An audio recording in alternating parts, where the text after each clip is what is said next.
Try this weird 15.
Sei o tātou tatalo.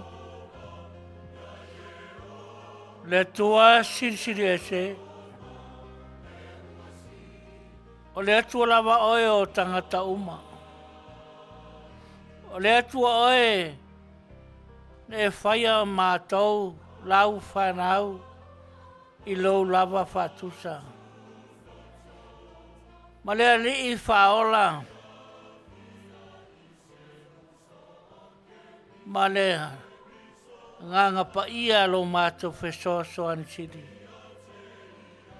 Lilu alo maia. Lau a fio tau tas pa ia. Au mātou iai le nei po kalamor si whonga o Samoa. The Samoa radio station. Amataina e lau a fio Malo nganga pa ia ne nei proklami. E whai wat fo I e lau fio. Mafutaina le nganga pa ia o lau fio le au whafufonga. Ma paanga o le nei proklama.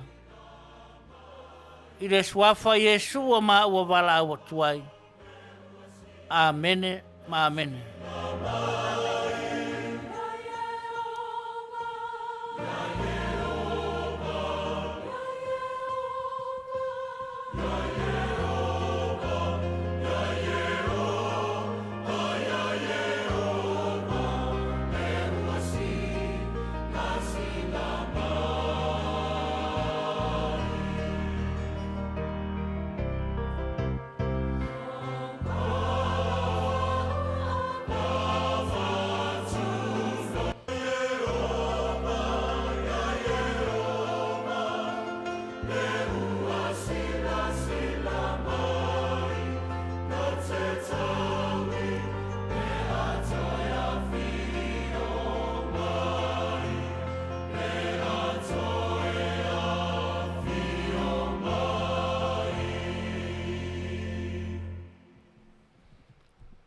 Ua I tenei le malama o atu maunga o Manu'atele.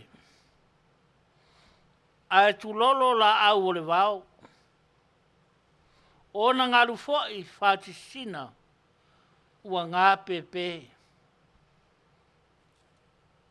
Ua tu lolo. Ma maru I fuenga. Ai longo I tino le pa ia o le nei a whiawhi ma le mamaru sa wo. Tu lau lava. Pa ia mai saua. E o atu ia ngarenga. Ta oto ia. Ia tu mua mapule. Ne ta mamatua matotao o le whareula. La tau tausi ma pui pui. La tau whetalainga. Tu lau ngarava. Ai le liua I foi. Le whara oto I le au whainga ruenga tofi a le tua. Wofo ina atu o la to wala mo le finangalo le tua. I so se e ka le sia. La tau te no manu ai. No finangalo. Iana e ka le sia taitasi. Tu lau lava. Tu lau fo I ate o tau au whaafonga. Ma paanga masani o le siu fonga o le tai a fau. Le radio Samoa. Ta oto Faatautaia le ofisa nei. A o se atu a le tautai ua atu e. Tu lau lava. Ai o le ava vai atu. Se wha mataranga. I le pese. I le vi o fitiuta. Wha umatua I le se wha mataranga. I le ava tau ai.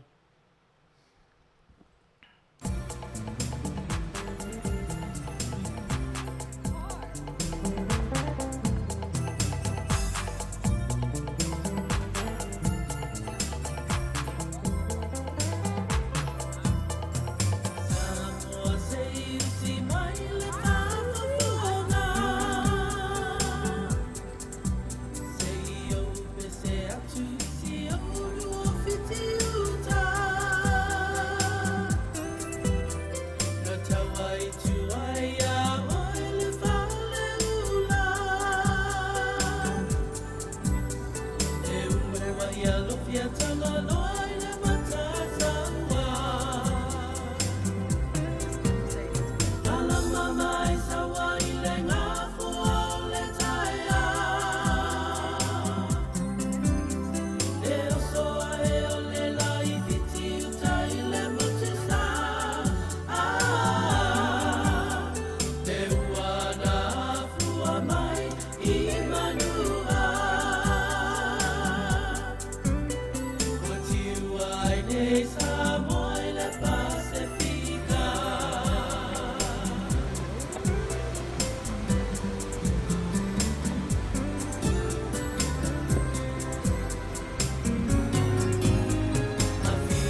malama mai saua. E a fua mai ai Tainea Samoa.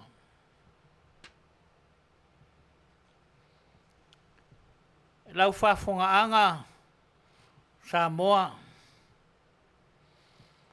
Se i whaia sina utala lai titi. A tonu e iei nisi wa mai moa masirasira le fua manua i le aso anafi i aso e tolu o tuana. E moi walato maua le pongai o le sisiina o le fua i manua.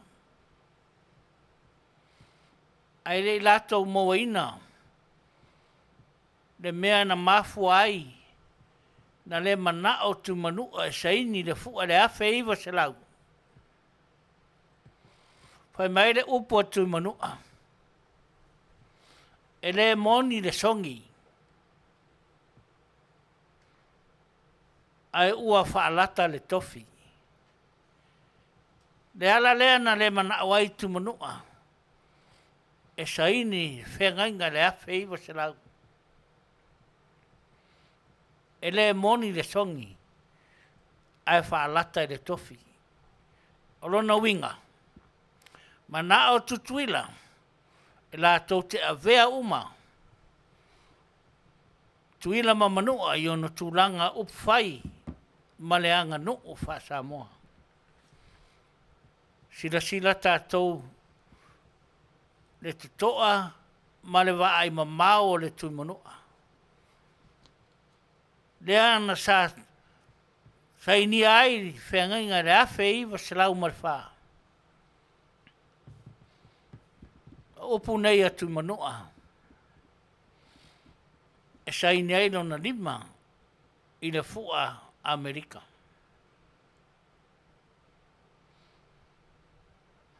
O le mea mua, aua ne i pūlea e le malo tele leanga nuu ma leanga i whanua o Manu'atele. Lua, ona lau ele ia tu mau aua ne i pūlea e Amerika. Tonu, alofa i ona tangata ma le tala le lei. Tama whanau a le tūmalo mo awa onga. Pūlea manua i le tala lei i le tasi o le lotu.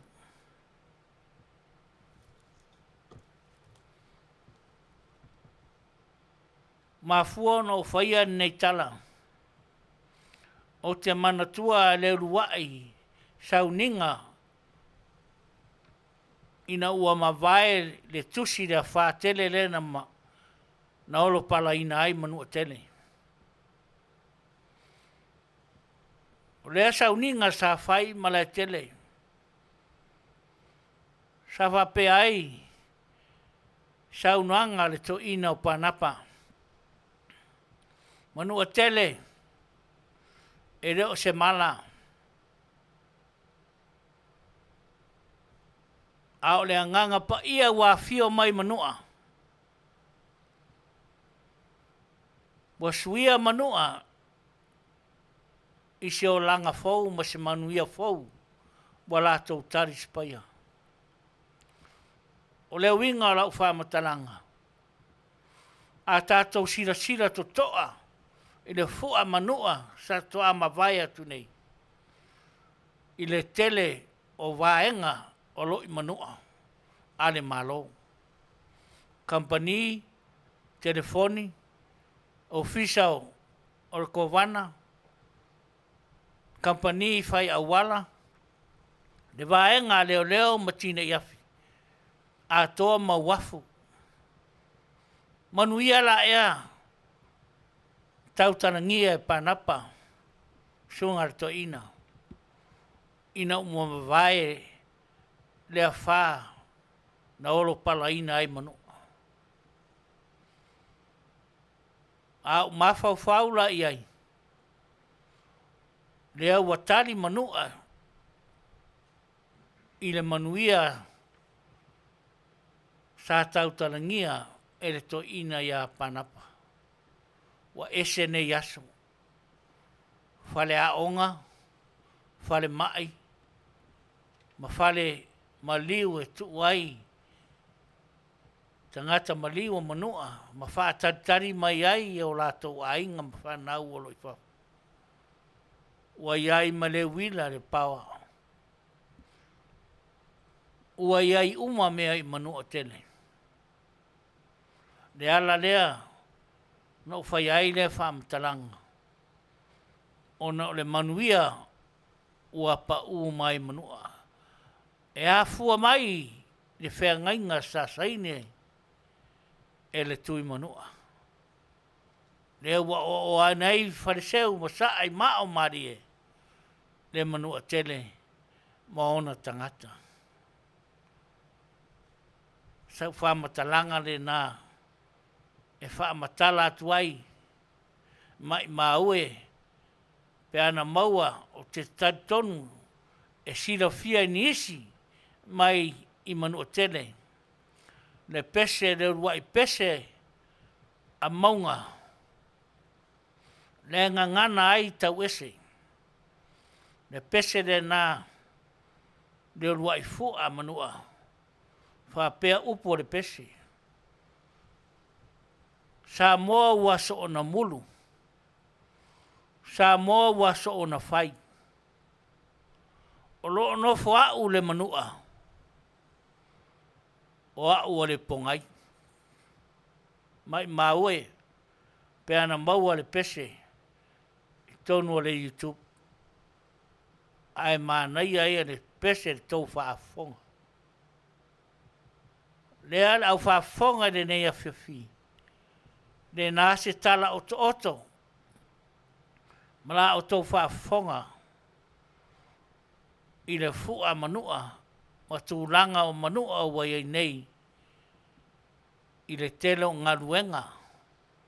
Ma le tamau a inga wasasaa. I lau ele Manu'atele. Lau whautuanga. Mo tama whanau o manua. Le upu wha Samoa. E lele artoloa ai maau lona vai vai. Ai whai mai se tasi whai tau. E le aise me siri le nofo i loo a inga. Ma whauwhaula ia tama whanau o Manu'atele. Toi fo i manua. E ati na ele tu Malo. Tari spaia Manuia. Pe ono tau whaafafonga le fu a taruai. Le fo i o le a whaia. I Manu'atele se fale sisi ai fu a Manu'atele. Ma wha alau le lei ono tūlanga. Mo Manu'atele. A tonu o le tausanga fau. O le a tātua wa ai ai se fale. E sisi ai fua a Manu'atele. I Manu'atele. Le nā se whautuanga mo oe le tama whanau a Manu'atele. Toi fo i manua. Pea ua le aisa u mea whaia i atunu whafu nei. I le awa tau ai. A tātou whanonga o le pesa.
Samoa,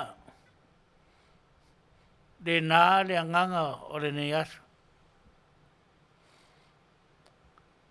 Ai o te fia whaia se tala pupu.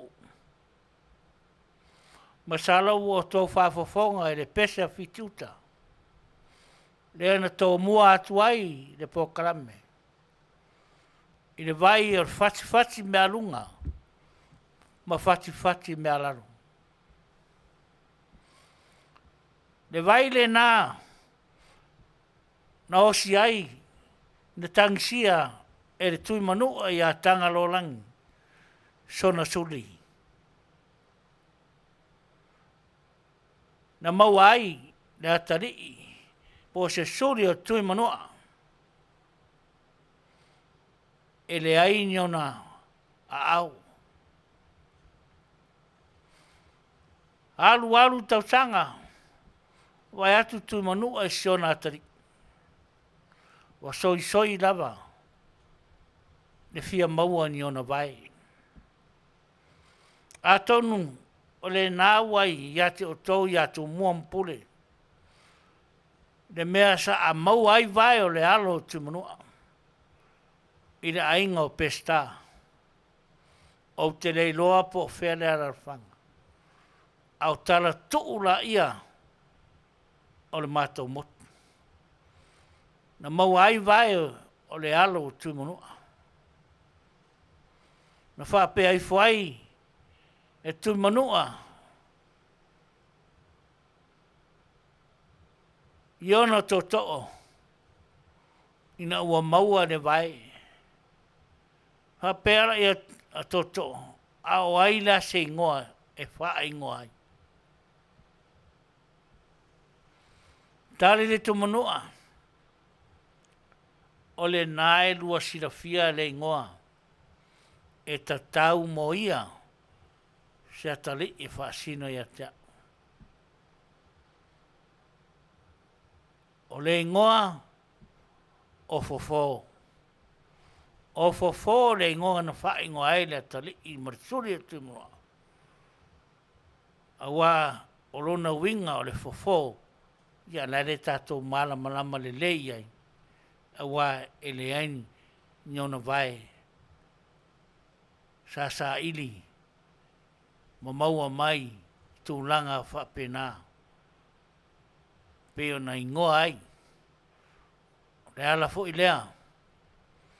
Tonu o le whale toru. Le matua o tō tō. O le tō whai a fō. Ia o sa u wha mamna matu lea. Lau wha whongaanga Samoa. Po o mātou motu fo i a manua. Se tala wo o watua. E winga i le alo. O le tui manua manon suri.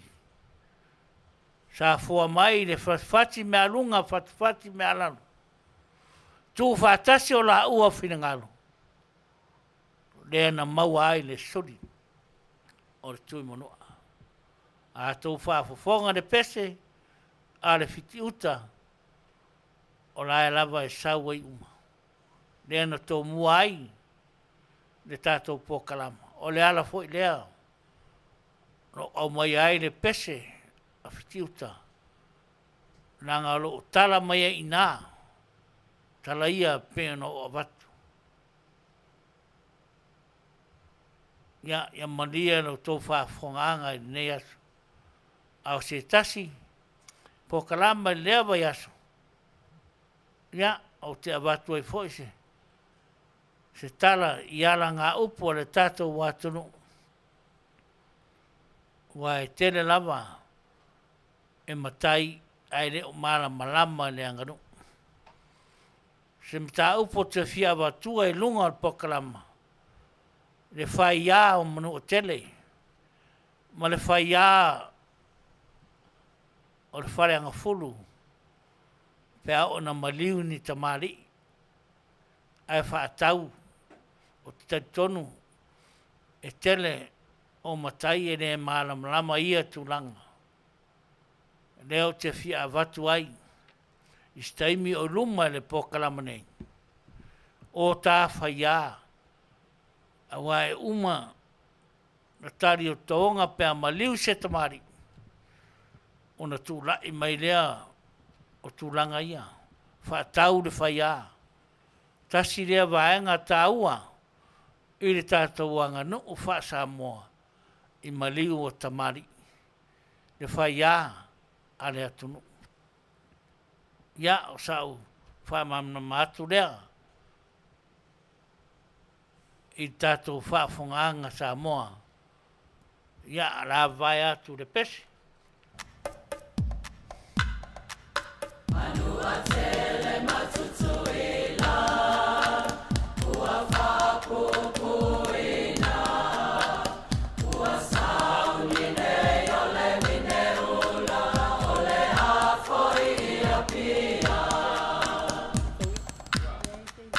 Manu'atele matutuila, ua whapupuina, ua saunine ole mineula, ole hafoi ia pia.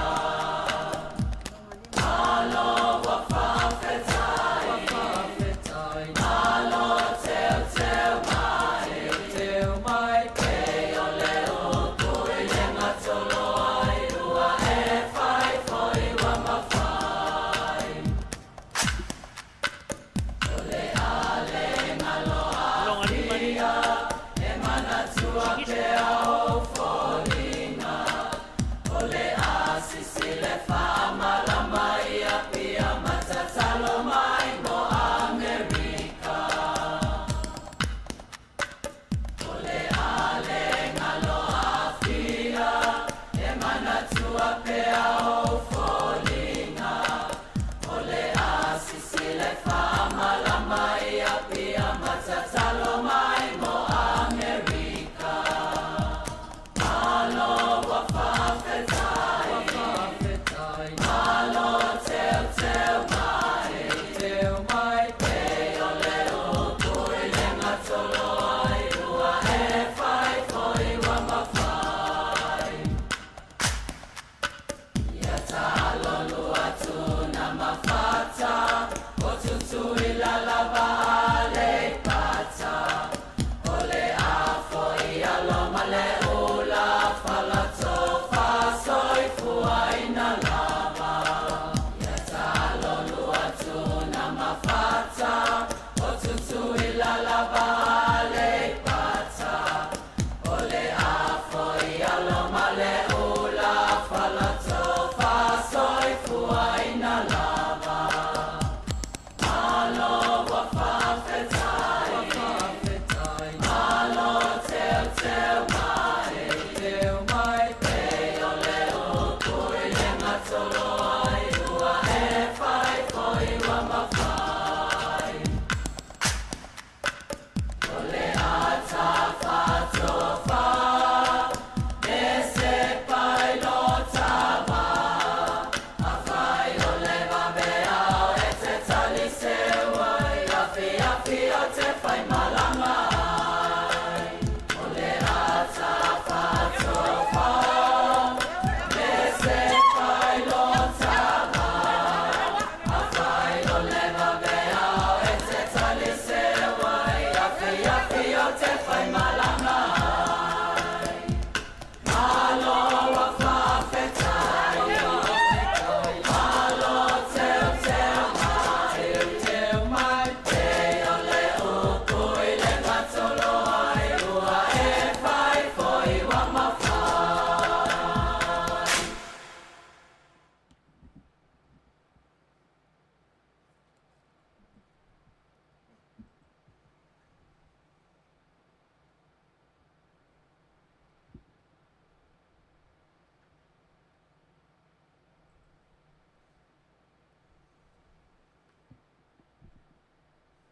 Lea le a tātou whanulongo ma whafonga i le news. So ai ma le advertise whapisnisi.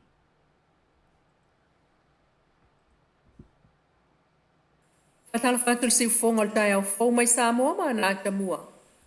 Toi fo ai nei fai pule to toro le HRPP toi fai mai la to palo talaiti mo fale ata fa ya alevena si umu ya tu on si male tu malo va au fonti mo usio si pu e mai ile umane ayo so ala pulenga ma feuta na inga le va lo yam fai pule ai o fa amsino ile aso nafi o mari li ai fai pule o ta wailunga toi fo e fai la to palo talaiti o le tu malo fale ata fa pe a fai toi fo e mai lo fai pule ya alevena ua fa popo ai leisi fai pule ale vaenga fa upu fai ale fa tatu ale fa tu ele tu Samoa o tasi pole fas ele tau matol mana onga lava lea na fuai ona stava li ese fai pule ia mai HRPP ina wa fai na la tu wa ya tau tu la fono fa vai le HRPP ole afa se uma lava le fas ai ta ua fai pule si umu va au fonti se italia se tala ala i tu malo Peta i tātou whaatalanoanga ma le ofisa pālota, ina o tātou whasilingia, ua tāli ai e lātou se polo i ngā atua le ofisa o le whonga whetalai, o anga lava matu master niai. Ai o sā noa le whionga le whonga whetalai o le mauta papali i li o te eo maspau. I le taimi o lea wha mo le moe pālota lai titi. E se fulu aso whaasalala wai a ma tātou whaasalaunga le vāsta nei, ai o le solua i vol māsina nei. E ave ai le polo i ngā le whonga whetalai le ofisa o komsina whai ngā pālota, e tāpe nai palo talai te tu malo. Sa no fo i pali i, o le whai o palo talai te tu malo ia, o le lātou le nā whaitalia. Nisi o tala se lia lus fulu miliona tala le tau ngā ruenga le uwhaatino le Art Construction Company, mo le toe whale leio a walatua ngā i sifo mai malua i whaleolo. Nā ngā ruenga teleng wha Manuia i wha maumau le notice of tender mo le ploketi, i lalo le tausanga wha altupe lua o tonu. Lalo pulenga al LTA Land Transport Authority. O le vaenga awala mua mua sfutolu tesima le ono lua miliona tala, al vaenga awala lona lua e ono tesima le ono 5 miliona. E tolu company sa ta wofo yei ngā ruenga te tele nei e ese mai le Art Construction, ai o le China Civil Engineer ma le Ulia Construction. O le ploketi lea mai i Malua i Faleolo, o lo whaatupe i lalo, o le Samoa Climate Resilient Transport Project. Mal tātou tala koe tuli loa mai tangata whaingaruenga whawai te mia tui Pasifika i Australia e au fiai mali i matamai i Samoa. I le reporting tu whaatisia. E le Australia Workers Union le AWU ma whaau o mailo na kopi i le Malo Samoa e peo na mōli mawina. Mōli mawai manuanga o tangata whaingaruenga i to tele o ngā lava manuanga e peo le moto le talinga tulo i le whaatoanga whai. O leisi wa iwi le mata i leisi whaatoanga. A fua e leo malama i le ngangana, ma le aise so tanga i le pulenga o nei le i le ngangana. E o lava i tai vaenga, o le fia lana vaenga, ma wha aitu awai i pule o ngā ruenga, wha sanga tau tanga tu whai ngā ruenga. E iei tai sa wha matau e toi wha fo i mai i le tunu. I le tau mo whai malo se au na isele lei mo tanga tu whai ngā ruenga. Li potia sa vaenga o whai ngā ruenga i tonga wha i Lakeland, Queensland, i le Mackay Banana Farm.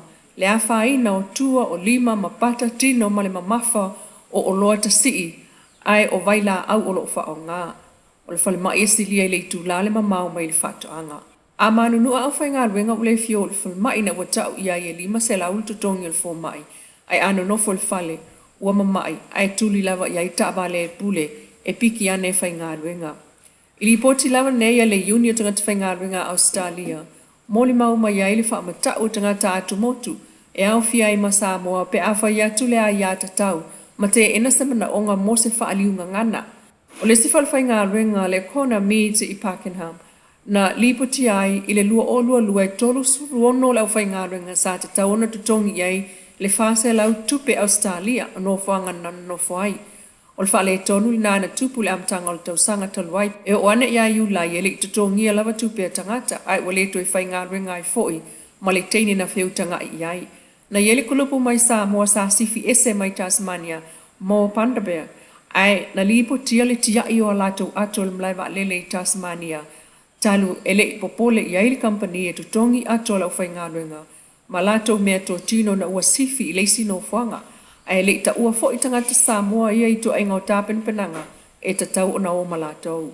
I mea no fuai, i le lipo tia le AWU, e tau nu atu isi malanga, e le aini fale o iai mo moe i ta vale o mukuka o potu malo loe whaatali aisa mea no fuai, no fo isi li taulanga, e silia le itu la le mamau le lava le malolo o isi ua nofo tutongi oval taungata. Oro o iai atau wha maunga na puea nei le si whaatoanga i Pakenham, Victoria, e toa wha Samoa sa filo ai, o le lipoti e le mawhai ona tuu ai se tai whau i le whale sa no nofo ai le au whai ngāruenga. Wha mawina, le tau mawhai o le au whai ngāruenga i me to tia wha sengi ai i sumu mai ala tau mea ai e sa tele ina oso whai, e mea ola mea ai o i sumu mangata le fili ona e sawa tu lava taru le pupu o le whale sa no nofo ai. Ai o le tane o ta la fo e manongi ato ai le si o manga o le nofanga o lo au mawai. O le siase singa al AWU ia November lo olua lua i le COFs na maua atu ai e sili el selau tangata atu motu na nofo i containers e ta i lua moenga fatu lua e iai e no nofo ai le to o wha tangata mātua ai tutongi le selau valu lima tupe Australia le vaiaso ma le valu lima ta lai le vaiaso mo le ta vale o ai e whainga luenga. Alu male sau ele ato lusfu minute. O isi taimi e tutongi taxi o ai au whai ngāru ngai whai wha tau talu na le lua i tūla sa wha tanga nu wha o ngai ta vale company le vā yaso mō wha tau ngā lau whai ngāru ngā. Ai Tasmania na maua e toi fo estili el se lau witi tanga tu whai ngāru ngā o no no fota i to o valu i potu ai tasile o ngā amu mata tolu e tasile mata e ola ma le lava malo longa a wai awa wa ili mata afi le e tasi mo kuka. O isi au whai ngāru ngai Pakenham, Victoria, e whaatau lava i lātou me mo moe ai maipu, ai tō ese mai o lātou tutongi, a le o se aia inga le nā, o lo o ilunga o whea ngai ngā mamta whai o ia company. O fōlinga o whalta elem whale hui se i tulona mōli mawina fhoi, le wha le tonu e le au si aia inga wha soifua malo loina. O le awa wa e tupea le lipoti nei, mai le Union Tangat Whai Ngāru ngā Australia o maua ai tātou kopi, ai mōle taimi nei. O ta ua le office o le Union Tangat Whai Ngāru ngā Australia lo lātou ngāru lui ai. E ta ua tu wha le tonu wha awau nei le Malo Australia. Wha apena fo i tai o atu motu o watu e Tangat Whai Ngāru ngā wha apei o nao o mai ei fo i se kopi o le nei lipoti i tai o le Malo Samoa. E taimi o tuanai. Le si ufongo le tai au fo mai Samoa manata mo e Manuia tol mangol nei fo i aso. Momoni atu Faapitoa i le tomaitai tusalasinia le ilua a mesene tanielu ia mi le Aoaulina ma le tuufasia o tatu telefou mai Samoa ma fai ona auina atu o tatu tala mo lau faafogaʻaga Samoa i le lagolango malosi mai o le Paradise Supermarkets and Store ia faapena foʻi le auaunaga le Crystal's Room and Board o kampanina o loo faapea ona lagolango malosi mai ia ua mawhai ai o na auina atu ia tatu telefou mai Samoa ma tuuina sa'o lava i ou faituto'a i lau lavagagana faigofia ona manino malamlama ia o kampanina pe o loo va'aia ma pulea ia e le afioga Leatuivaoalii Crystal Aso'au lea o loo fa'afoina na tatou polokalame o le aso o tatou fasaloga fa'abisinisi o le Paradise Supermarket and Store o le fale oloa Samoa maua i so se oloa o mea taulima, o tautalinga, o ula pua, o ula sisi, o ula nifo, o ula whala i so se lanu. Ia e mau e fo i pule tasi o tamaitai, o ia whaitanga, ia e maaloa mo lii. Ia e ngata fo i le tua lava mala e whapena fo i le tua mea ai tu apa, maua so se mea ai tu apa, o apa luau, apa pisupo, apa e leni, ma so se apa, ia e te anga ia i lona tuatu si, o le toru tasi West Lincoln Avenue, Anaheim, California 92801. A e manatu e te tia iai, mori mawina, ia o lona tuatusi le nā moro si la fia. Vaenga lona lua o le aonanga, ia o na whale te tele ia, e oe. E ta iono, ta fitu, ia potu moe, o lo o ia whapea ona ia tausia ai senior citizens. Not only senior citizens, o iei fo in tangata talavou silin talavou. Ia e, ua mawhai o nā ngalelei iai le nei tamaitai, ia maua ia ni nofuanga e no nofuai. I se tau talawhia ngai, fe tau i lei i malou mo o mia. O le mea tau mafa, e free lau mea tau mafa mai le tai ao Aoauli a fiafi. Se whautala i te leo nei tau tua mani au nanga. A o wha le tonu le mea o e nofuai. E te le aru te no fofu ai. Te tongi la rent, ai te tau mawhafua, i o e Tainea, Aoauli, Fiafi. Malauane i le tatu telefoni fitu tasiwha, 553, 855 o Fesili, ia mo le Afioga Leatuivaoalii Crystal Aso'au. O le life insurance, o le vanga o taua o le FAFSA, le FFS, First Financial Security. O lana main product o taua le IUL, po le Index Universal Life, e iai tonu living benefits, i ma le cash value. Maanga ia le maua isi tua inga life insurance, fo ia sa masani tatou, se longa e te maliu, po te oti, ia e maua e fo le tupe, wa alu i lunga maralo investigations, peita i o le vanga lea, e mawhai ona e whaongaina lau lava tupe, le tupe o lau contribution po a mea ua tu o tonu, e mawhai na e whaongaina, au e soifua ma o wola pea. Io e mawhai ona whapea o le loan, but e le mawhai on tatu, e le au wale te leto tutongi ai, au au lava tupe. Taua na o le life insurance lea moro sila fia Samoa. O i tātou fo i olo maua i mai tū mau, o le suka, masima, toto mau alunga, o po le alawa tu inga whamai. Io e qualify tātou i le vaenga muri uta ua o le final expense. Pe pasi, pe le pasia blood test, po le alawa tu inga testify i le company e qualify uma tātou le category lea, o le final expense. Le leile fai o rau life insurance, a wai te wha moi moi lau whanau maru ainga pēa o mele wala au rea tua ia tātou, ta pēna lawa tangata ia na iona teimi, ia pēa o mai le wala wane, ta whara tami whatilua, i le telefoni iwa fitu tasi, tolu o tolu, wha fitu tolu lua. Te whafonga mai iwa fitu tasi, tolu o tolu, wha fitu tolu lua. Ia po le whartua ia Sherry whatilua, 5 o tolu, tolu lua valu, wha ono, wha iwa. OCI Polynesian Store, po le Orange County Islanders, Polynesian Store. O lona tuatusi, o le iwa fitu luatasi Garden Grove Boulevard, o le Cross Street, po le intersection ngai iei lunga o Calway Street, ia Garden Grove Boulevard. O streets nga i lunga lava, i tonu lava i lunga ia le whare o loa lea, ia e maua o le bakery te tala mai le Wednesday to Saturday. E te wala au i oka, ia ke puaa, half moon pies, po lea lava, ia na pulele o le teme te alo piki ai. Maua i fo le cream donuts. O le mea ai vela, whatoa maua i le asto nai. Na le asto nai lava survey, ia le mea tau sami vela, mo lo si la fia wala wane, i le fitu tasi wha 5 i watasi, 5 o i walua fesili, ia mo le li i o mualia fui ava, ia po whartua, ia Kathy Tulin fui ava. O le whartawale, o le Aaron Tots of Noko, ia o Riverside, o le area umanga o Fairling o le county nga i ngā San Bernardino, i lako umai kongu le area nga, i o le tila le whikamo o le Aaron Tots.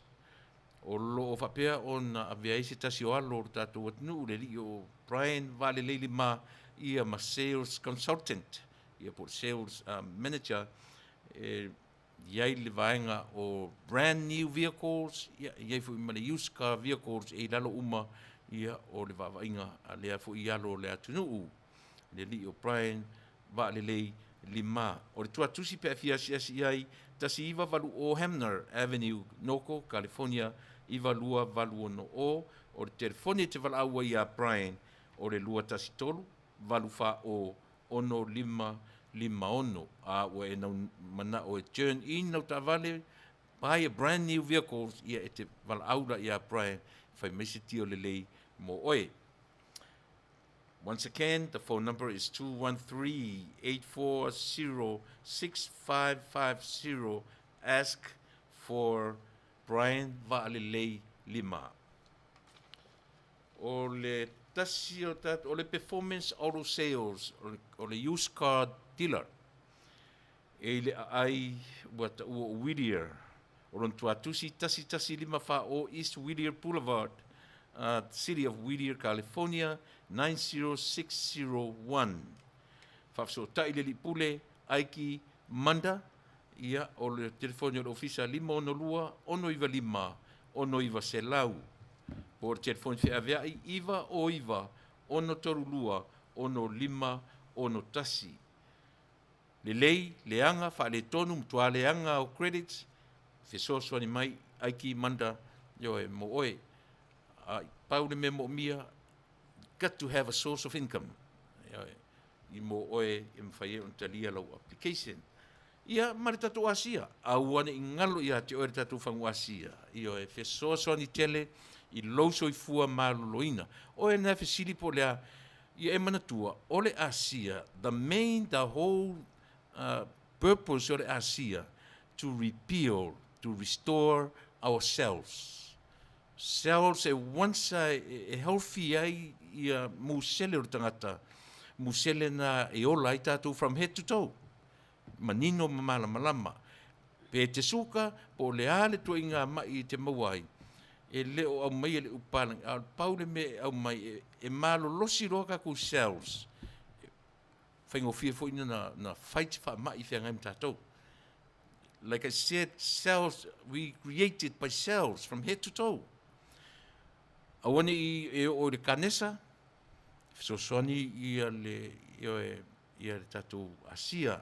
O le Asia e iai maisi ana products na iai o le whangu tius i ma le chow, o le chow le so soni tele for your blood circulation.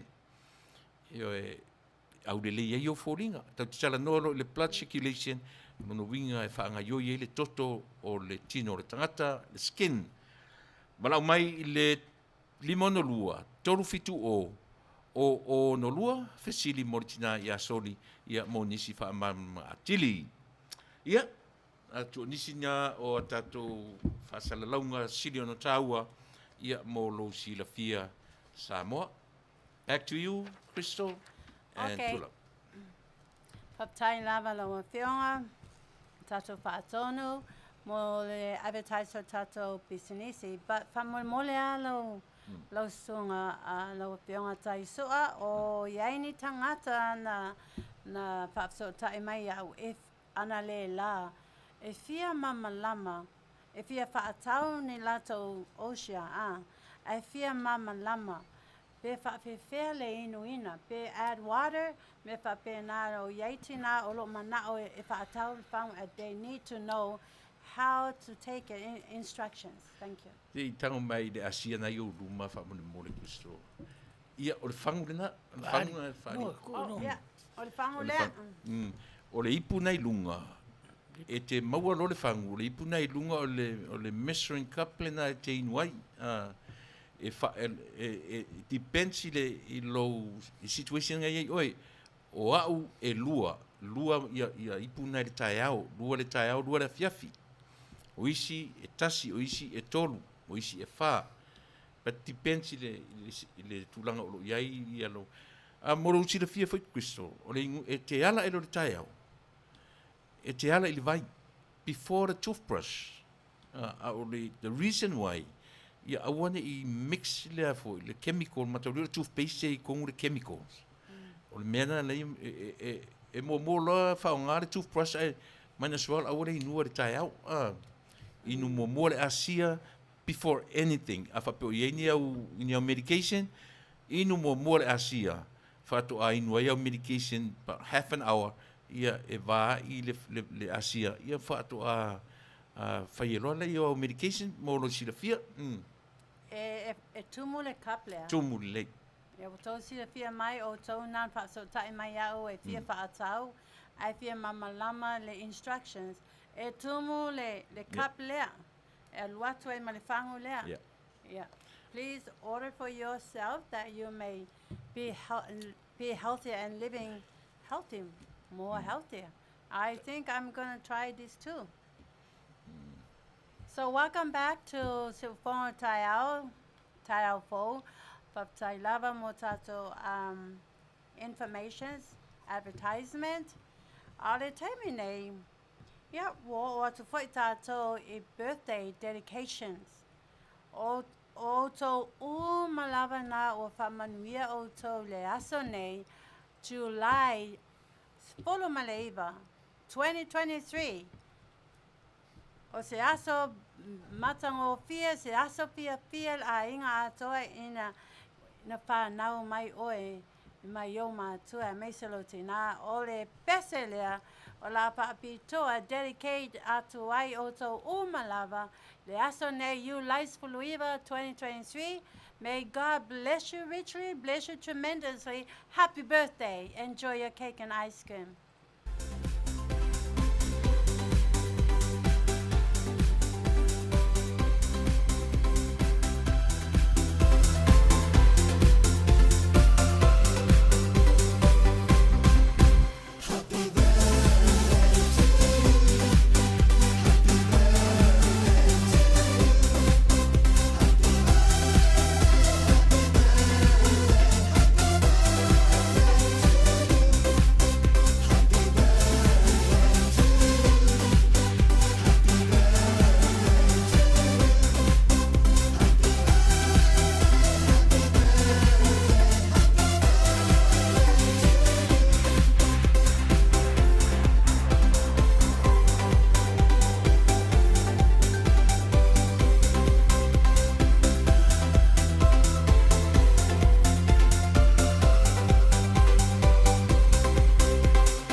Greetings again.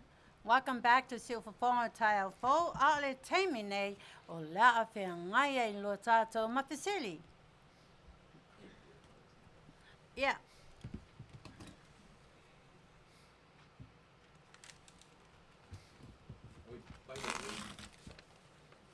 Lau, more tatou le winner from last week. Oh. Ia lau maua lana tupe ai o whaanongonongo mai. Oi, foi longa sua. Ai o Levi anai. Levi anai apa peo whaanongolongo mai lo sunga. Ia. Whailoa mai wa maua lau tupe o le whaali mai ele mātou pule po le tatou whaatonu. Whai mai wa maua lau tupe o ia na lafo atu lau tupe ile Western Union, right? Okay, yeah, Malo lama. I hope you spend it wisely and spend some ice cream and cake, huh? For the kids. For the kids, if he has kids. Ale tata fesili nei. Ole lizard. Po le pili. E tupu so o a mea lo fale. E te iawa atu o totolo I le pili whapea. Te iawa atu o totolo I le pili whapea. Ia te iawa atu o totolo le wall. To te loa la. Nea fwit whapalangi o le pili. I experience it. O le lizard. O I lo le snake, Leo le snake, o le pili, po le gecko, you know. O le message. O lana e Leatuivaoalii o le pili, le corner. O le message. O le pili lea. Lea e luatu a vatu ya oele, apa peo oele o titilo. And from here on forward, Leatuivaoalii le pili. Yana va aila I lo fale. Po femena la tole pili lea. Is it from outside? Is it through a hole? Ai o le message, le fe au le luato ele pili lea. E a vatu ya oelea. A wolva vitari si tarpes. O le vabe tali pa mon mole. Se I tā atu matu whaatonu le pese mānaia. Ona sau loa le o le tani.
mausali ai lata ua mafutanga alofa mai le atua oe lo matou matai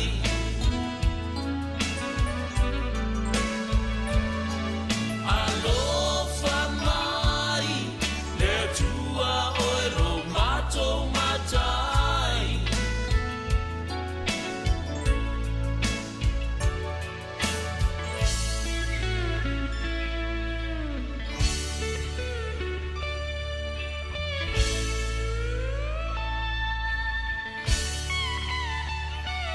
Lakuhangi se aua e te tangi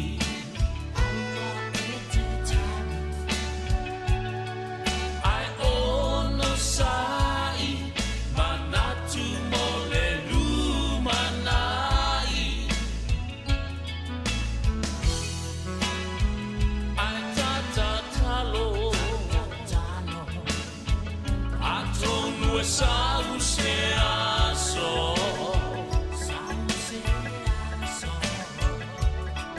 le atua lofa e tali mai o tamana oma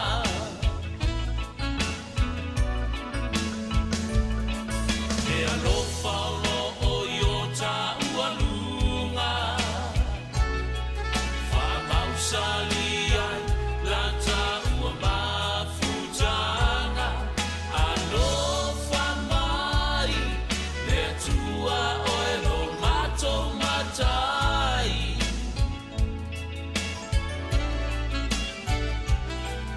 alofa mai le atua oe lo matou matai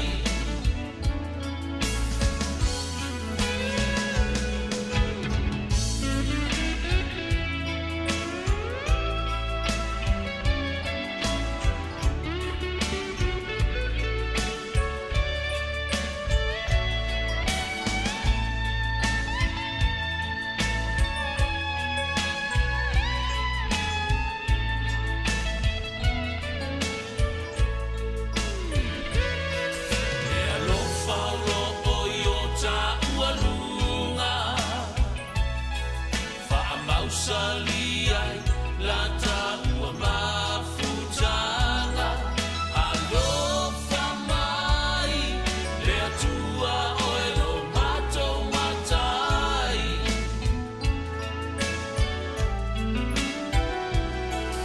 alofa mai le atua oe lo matou matai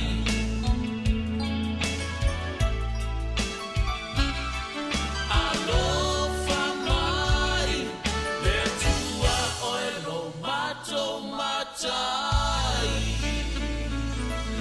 Lava long tatu tali, matele pesi. Ia, ole atu tatou whaatonu le tali, whapoponga le mai lava I le tali. Have you heard of the power? Ia, o le tali le pe na vatu o le tali le o luma o le pili. Po o peels. O peels fo ia tātou e tutongi i Aso'au ma Aso'au. Amen. We are dealing with paying bills every day. Electricity. Papai lava whaatonu, amen, praise the Lord. Vai, o mea o ngā poipasili, e a o ngā, e a Aoauli nai tātou. O mea ia na o te waaia, o lo waaia so'o ia. Au waai lo le pili, o walu lola ia, si aki wila, o po over TV, a o ia wila o lai a wina mai le atuia au, Kristo, wa ke le pili la alu ala, wa kere ki vi, kere me la alu, waai le pili o le wila. O le tali la na, se o le pili. O la sau le pili ka o mai, lau pili la ke le. Ku ilaro lau pili. Bills. Your bills is increasing. So, bills. Mai, okay, ofo ya o tō sole. P-I-L-I. P-I-L-I. Pili. O le pili. Ai la sau ka o mai ia o le pili o la akele. So te loa la me e o ia. O te wa ai lo se pili pa pe ngai lo fale. Nana e tele a me fa so ta e mai le atu ia o. Te wa ai lo le pili o pa pe wake fe. Hey, people, turn that light off. Turn that light off because ole pili la was so it's o mai ia ole message. Cut down on your bills. Cut down on your using water, wasting electricity. Amen. Yeah. All the billy. All your bills. As your utility bills, electric bill, water bill, gas bill, trash bill, whatever kind of bills. Ai la se pili lo ainga o lo tolo solo atu. Nga e kepala ia lawa luaku le pili e ka wa kia oe. Le pili la ke le lunga. Ia nga emla ia sa ili le vai pol fe le vai le on, a fe le wila le useless, use uselessly. Kape. So that's a message ole tuan fa ali maya le answer there. So anytime I see at least a pole pili, ai fa la pila tatu le Samoa. Pe aki o ka vai o ka ki vai so ai pili u ka le se ele ki se le ku sa lo so pili fa pe mai. A lo ko sa u ka mo ko. Ele ai la o Samoa, ole me mo muanga o aia o la o fefe ia. Ole pili, they're all over. Ai uma ka ko vai Samoa, sa vai Manua. Ai uma ka ko wila, ai uma ka ko vai wa so la wale ko yangi moli karasingi. Wa wila uma mabai uma. Ai te ba ai la se pili o tolo atu lofa le o. E ka wa kia ele message mai le atua, mai le pili le animal le instinct le. Hey, your bills are increasing. Cut off your bills, okay? Isn't that educational? Okay. O telefi anu ma ave le tupele le fale. Lato la ma le si fesili pe a ele yo o tata po kalame. Sa une le mo fesili le, okay? To tau lava na mo e tangata le next question. So wake up. Se feita o na tu pesi fa ki no. Oh, good morning. Ola good morning i Australia. Yeah, vai. Tasi tala, se lau tala, Amerika. O tono foil susungale na levy more than 200 nga mau vai aso le awa ele increase ele tele tupe fa tele tupe Amerika. Ya lua se lau tala. Ya la tuina hopefully tuina atu le lua se lau tala le isa tangata the next person olai fo ina le na talina mai tatu fesili lea. But at least you know now when you see a pili, a lizard, it's a message. Wa increase lo pili, la akupu lo pili, wa kele lo pili sunga, la kele lo pili sole. Ya na o le pili Amerika nga. Iya, le pili nga. Ka pele kio.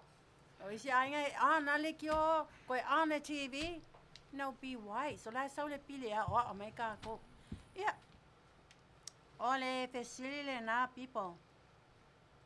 As of now, ai la special dedication lea. Ole a vatu mo molia tuai alofa anga mato au nanga si upaponga o tai au fo I lau susunga o ia se tai na mato e kare sia yu kaipa susunga lea Laufuti, Thompson, Soli, mai le nuu le ofu, pe uma le nuu le tate vai atu tua ma uma luka, o ofu e la, ofu la, le ofu le, a lau songa Laufuti, Pito nu ofu. o tilo mai le maunga lea, yo le nuu le ofu, by beautiful white sandy beaches. Anyways, may God bless you beyond measure and your family. And enjoy your cake. And I know you're going to come and worship with us this Sabbath. May the Lord tremendously bless you, Laufuti. This is our special dedication for you, Laufuti Soli, from Ofu. Yes.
Yeah, again, may God bless you tremendously and forevermore. May God multiply your days. Lau futi soli. Lau futi Thompson soli from le nu'ulia ta te ba'ai mai ai tu o ma'ua o ofu maolo senga. Ia al teme nei, o la atu aluatu le spesili. Se mai le pepe. Thank you. O le pesili. I try to use our critical thinking. Ole pea. Te I tai lau tamatama ua alu tale pea. Ia. Tato wola mai tato mai Samoa e leni pea. Leni pea tato tua ama, you know, in the 1940, 50, tua o sa mai mea leo le pea. Okay.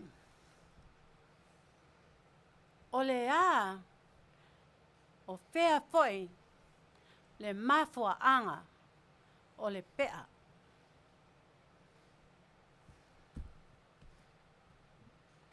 whawhea na hofi na manatu ole tangata Samoa. Le mea tau ole pea. Mai lau pea I wavelele mai whaatari lau pea se e latu pese. Whaatali mai lau pea se alu watu le pese. Tala nā matau whaatonu. Te whairau sili.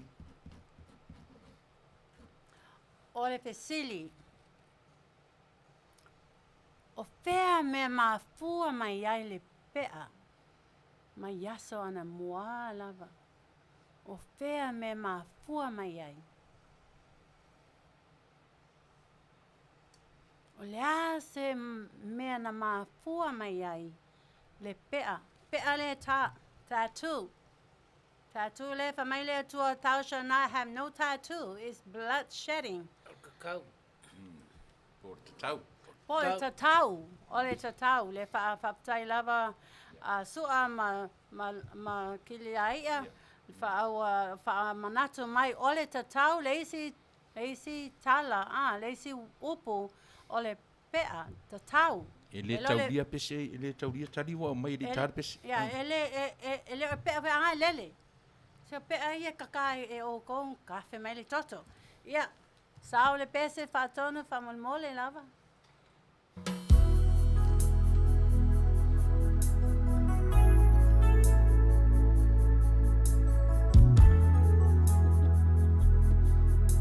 Yeah, man. Ray K Music. Aoauli band.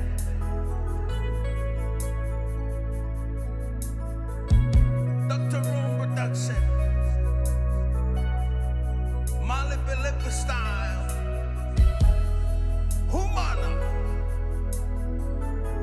Here we go, reggae style.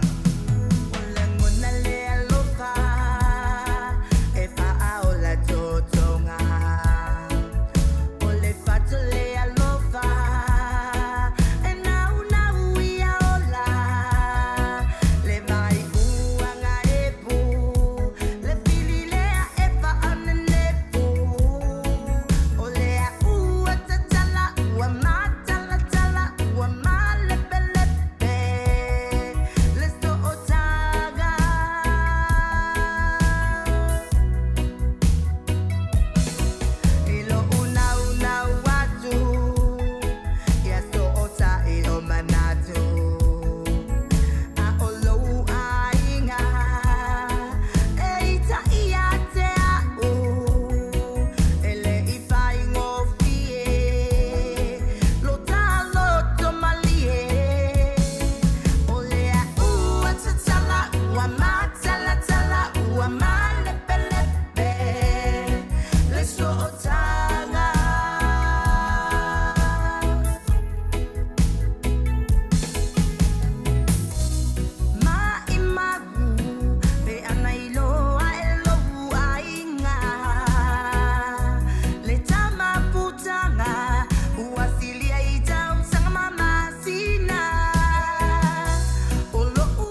whaatalofa po e si upoponga o tai o po ia te utou ma la vanao lo ono sai mai ma mate mai wa ole teimi nei o leingoa tonu wa lea ole teimi nei ole mate mai la ia se tu atula tat whaatonu ile tali Ia. O leu au mai te maita ile pepa ia tau. Le la te tilo atu le ai ma se tali not even close. Ele ia se tali tatou e sao. Ia ona pe o te ofisilia e watu Samoa pi o le whaongai mo critical thinking. yes critical thing. Le o to inga me furi le fape te tali mai po le io e fape nare tatu tanonga. A lela ua malie e leo maua tari. O le tari na mai te mai tai e pe o mo meo mamanu fo i e pe o le whiarua i a le ngata pe e a fuai na maua mamanu. Na e pe e whapenalo na tari. A o lea la ua toe a mai te mai tai. Nei se tari, a o lea la toe waturu tatu fesili muli. A o aura lela a whai e fesili. Na whai atua tatu fesili muli. Yeah. Back to you. Okay, thank you, CEO. Ole siufaponga tai au po. Ole tali toi papopo atu. Ole ngata. Snake. Tō te wa ai le ngata. Ese tu ai ngā ngata. Wa ai lato tino. Wa ai lo loto i lato pau. Design ina. O lato scales. E alu whaapea isi, e alu whaapea, taa milo whaapea. So se mea lava taa milo. Wa ai le tangata Samoa. Oka maa ngaia foi sole. Maa ngaia designs la. Ya ese designs. Ya. Ole se wo whaapele ya o koki wanki. O ia na first number 1 le tangata savai. E whealuai. Whealuai ma avele, kau avele ngaka ke lea. La poa. E whewhewhe i ka ngaka. Alu lai lunga le vai sau mai upori savai. E aluanga i ma avele ngaka lea. I e whewhewhe i ka ngaka ile ngaka lea. O ngā whamakala la mai lola i o ngā ia. Ia so ngā po. Awa o ia whai ia le pea. O le pea wa ai le ka ngaka Samoa. Le ese o kingo o ngaka ma design e alwapea, ka milo, kongi, dotted, you know, all kinds. O i ngā sa wai le thought, le manato tangata Samoa, se ma ngaia po ila pape la le design o kako kingo. O le ngata la le wa levanta ave koki wanki. Sa alu le valo sa vai ma upolu. Sa pepe ka ngaka e lata ya koki wanki. Wa fei kai fo ikero ka ngaka. E la le tama ole au va. Wa luaku fa ya koki. Ya keiloa a vaku le ka kongi pia le e ongo pia i kokong vaku ka kongi pia le a kia e lo ngaka. Ole maka fefe ole kama le au va. Ya wa le ke se koki se ngaka. Wa ka kongi la le ngaka e konga le sami. Ai ingu le pia. Ya wa fa ka le koko le ngaka i le pia. Ya fia loa ya kama lau ba. Wa le ko yai se ngaka. A le ngaka. Nga sa wai mawhauwhaunga tangata. O le ngata foi sai sa vai mua sa vai. Nga yai le ngata. O sa vai mua sa moa nga yai ngaka. Ia, lela uwhai atu ya auto ia pea. O oele, tinale, yai le pea louto o lua. Tusa laua lua mamoe male ngata. O au le pia soe sau ko lua. Ai mua soe pe baba ai pe yai se ngaka. Pe yai se kingo le kama le mar kamalo. Au va ia kulo ele yai le ngaka. Oi kipi ku ele ole. O kele manga e make mamoe ma se ngaka. Loinga a mama moe wa atu la. Ia lawa wa mili au le pea ma le kingo le ngaka. No. I want to touch a real pure body. Okay? So, koe whaingi si pea. Koe ka. Nanga lefa mai tu spa ia thou shall not have no tattoo. O wha malingi toto. Ia, ai ona sai mai. O le a toi whaiatu tato pe sili lona tolu. O le a luatu mani tato whaatonu. Ia. Alu tato whaatonu, alu tato pe sili lona tolu, boss. O le fesiri whaingo fie lava. E noa mate ia whaingo fie tato uma lava. Mate maile upu wha Samoa. E tutusa le leilo na spelanga ma le upu palangi. Nanga de ufa tonu whai. E latu rore tato pese, fro asau tali. O le upu Samoa, e tutusa le lei lona si pelaina ma le upu palangi. E ono na mataitusi. Sau tatou. Sau tatou.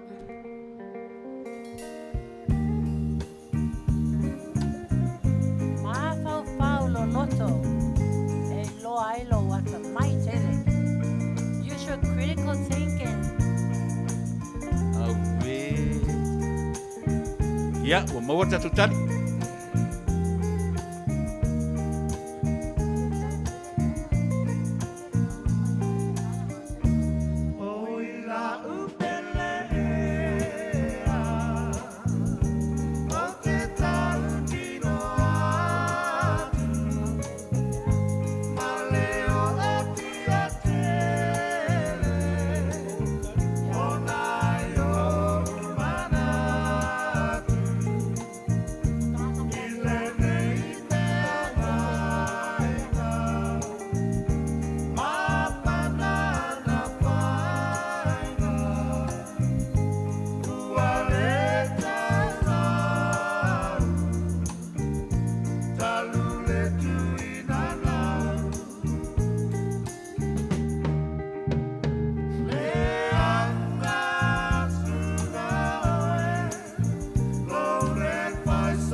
Ua maor tatu tali. Yeah. O le tangata ua manu malo. So le koe kiki vea koe maru kakalo soli soli. Soli? Tu lua soli. Ia o tala peili lea ua whamaniaina. All right, Tala, yay! Oi? Tala Bailey. Tala Bailey. Praise the Lord, Tala.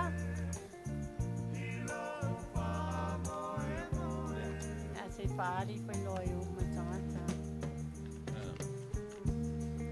Yeah, Tala Bailey, o feminine o foi? O tala Oklahoma. Oklahoma, wow. So we can sell it to her. Yeah.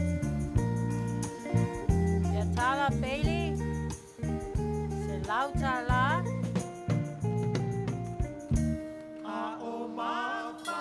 Tasi se lautala, lua se lautala. Ola tuena ne lua se lautala.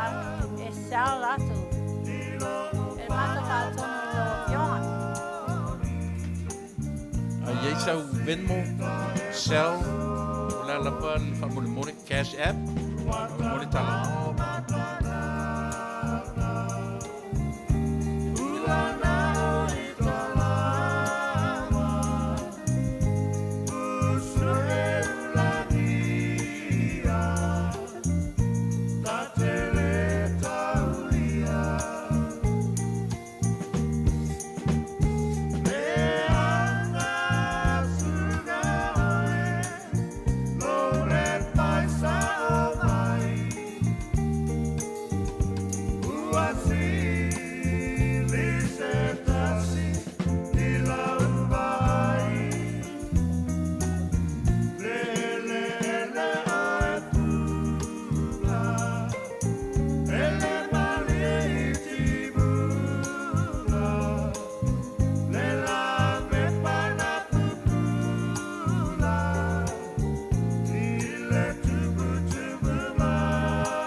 Welcome back to Siupaponga o Aoauli, friends, families, and o Temile nei o le a momoli atu matua lo fa'anga. My Long Beach, America, California, I oto my Australia o lo'o mai moa mai. May God bless you all, and we all love you. This is a special song for you.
Once again, congratulations to you, sister.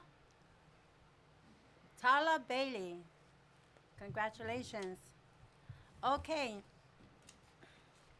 Welcome back to Fonga o le Aoauli, o le Tainea, o le a whaia tulosi na program, pokalame lai titi, o le o tato awhiawhi nei, tato interview.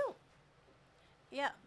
First of all, more lava say introduce ato pe whawhiloa e tu foi I a Tainea, Jackson, Allen, o ia o Lao Granddaughter. O le tama lea Aso'au tama leo eta Penina Jackson lea sa interview mua o lona ulumatua lea. O Tainea, Jackson, Allen.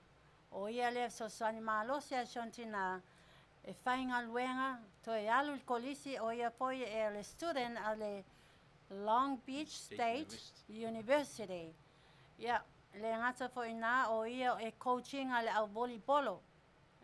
O ia e ata maite le Aoauli. Yeah, Ladies and gentlemen, I would like to introduce to you my oldest granddaughter, Tainea Jackson, and Ellen. She's the oldest of the 10 siblings. In the past, you saw me interview her mom, which is my daughter, Ella Penina Jackson, Ellen. So as of now, Faapitoa, I'd like to introduce to you my beautiful first granddaughter, Tainea Jackson Ellen. Hello, baby. Hi, Grandma. Speak out loud. Hi, Grandma. And hi. Okay, would you like to greet everyone? Hi, everybody from everywhere. I hope everyone's doing good. I hope everyone's safe, healthy, and it's good to be here. Your name? My name is Tainea Leatuivaoalii. I'm the oldest of 10. My mom was on the show 3 weeks ago. 3 weeks ago. And yeah. Okay, like I said, she's a student at the Long Beach University, Long Beach State University, and she's her mom's right hand. She does all kinds of things. Even though she works, she goes to college, and she always makes sure she's home to cook for her siblings. So she's going through a lot right now. And so therefore, her mom really needs her. So she cannot get married, but to continue on with the education and make more money and become rich to help mom. Okay. Sometimes last week, she came and said, Grandma, I like to appear on your talk show. I said, that's wonderful, baby. What would you like? What issues do you have to educate all people out there? And she said, education. So because she goes to college, university. So here, Tainea. Okay. How did you decide to want to study or whatever? What field are you major in, baby? Kinesiology. Okay. Kinesiology because me and my sister had like thoughts of becoming an athletic trainer. So that's like the field to get into. So how did you decide to want to study that? Whatever you call it. What do you call it? Kinesiology. Kinesiology. Okay. And so what made you decide to take that field? I play sports like my whole life. So I think it's important to know about your body and how your body functions and why it functions. Stay healthy. Yeah, let me speak in Samoan. O shautama leo matua shautama eta. O ia leo matua I tamete to skolu. O ia foia onga Colisi University of Long Beach State. O ia foia o le lima tamatawa shontina a wa e whainga luenga Malo sea shontina e ala le wha. Ia halu whainga luenga a o ia lea e ala e whaile breakfast. For whanga tamete ai le iao tamete lea onga ia na alu la ia lanta abale. Ia momoli la ia tamete ai le ialu lea onga. So olona ngoa Tainea Jackson Allen. I don't know what the other last name you were mentioning. It's my middle name. Oh, your middle name. What is your middle name? Sorry. Leatuivaoalii. Leatuivaoalii. Okay. What is your ideal profession as a job? I know you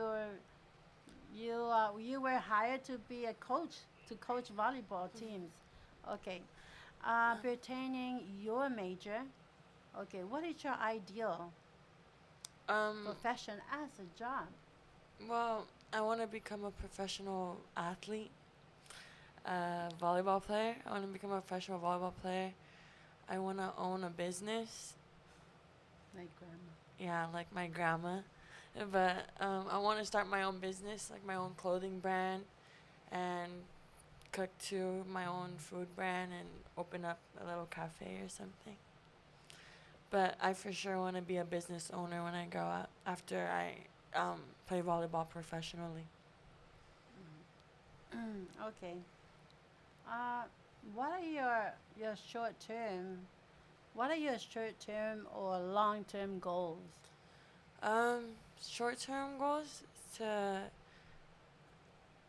just continue to be with family, uh, continue to be with my mom. Oh, they can't hear me. To continue to be with my family, especially my family out here that's been with me for a long time. Just spend a lot of time, continue to praise God, and just love one another, and keep doing good in school, and just like succeed in my goals that I create. O siya Tamalia, because she's the oldest, Mena Maliu Slato Tama. She took it very hard because o yeah for inale a close lava shon Tama.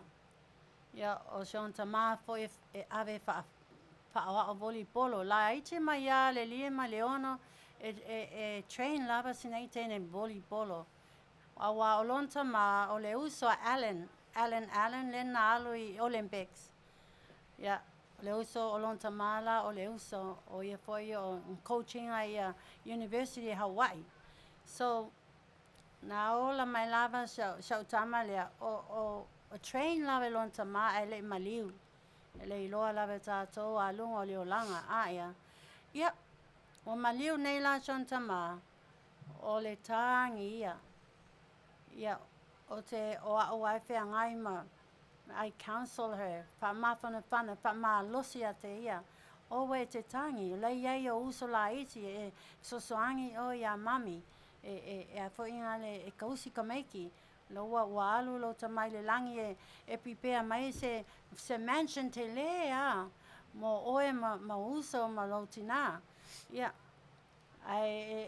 Tangi, tangi, wangaro kameki ia lako kamau maliu. Nang lela ngai kenge malingi ia loi maka kai masinga o mai malingi fa mai lazy temi fa mai silia le pule lo na ola wa misia lon tama fai foi lon tina sili lo pule la wola I miss dad I miss daddy yeah fa ya lon tina o it's a fa pena yeah Fengata lava leo langa ola. Yeah, ela ititi lava leo. How old are you, baby? 19. She's 19 years old. Yeah, how old were you when your daddy died? 14. Yeah, so sfu Faatautaia maliu loan siantama ile cancer. Le cancer na maliu ai mote siantama. Yeah, 14 sfu Faatautaia. Yeah, na sosoani mayala iyo iya. Sosoani shontina le koka whaka ele kameki whaataipa ia pepe lua lai taipa whapena lava leo langa sinei teine. Ia laki le kama ngofo chau kama lea. Yeah, anyways, so my question is, are you planning to attend graduate school, baby? No. No? You're not planning? Why? Why not? Because after I go to a 4-year college, I plan to play volleyball professionally. Do you have any goals to make it to the Olympic? Like Yeah. your uncle? Yeah, but if I go to the Olympics, I don't want to represent the USA. I want to represent Samoa. Oh, yeah, pa may ahalong nga ye Olympic. Ele manao na ye represent America, mga nga ye represent Samoa. Because she's Samoan, right? Yeah. Yeah, Samoa umona matuan. Oh, that's very good, baby. You know, aim for the best for our nation, our people. Lake ele oi. Yeah. Say good. Fabrice. Yeah.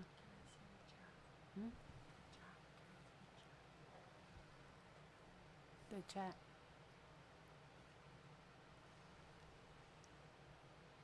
Ai ai tō pesili mai I Shautama lea. E mawhaina tō pesili. Ai ai fo in tō upu whaamawhanwhananga encouragement. We welcome all your encouragement as mothers, as fathers. Okay. Awa o ia e sosoani a tili pese avenga mamafa. Ia e te le atu lana avenga e lo lontina, wa lontina e iulava na as usupo e whainga luenga. A o ia le e whiangai ma tamaiti le whale alu e whaile breakfast le tai au po alu loi le aonga. Ia e whika ang classes game e umaile vasenga isi kamaiki awa ese a tamaiti ma onga e mataime tu uai. Ia o ia le se ilonga e saulontina. Ia to alu foi la ia e whainga luenga awa e whainga luenga o langa luenga o le coach. E coaching ia club so anga volleyball. Yeah. Okay.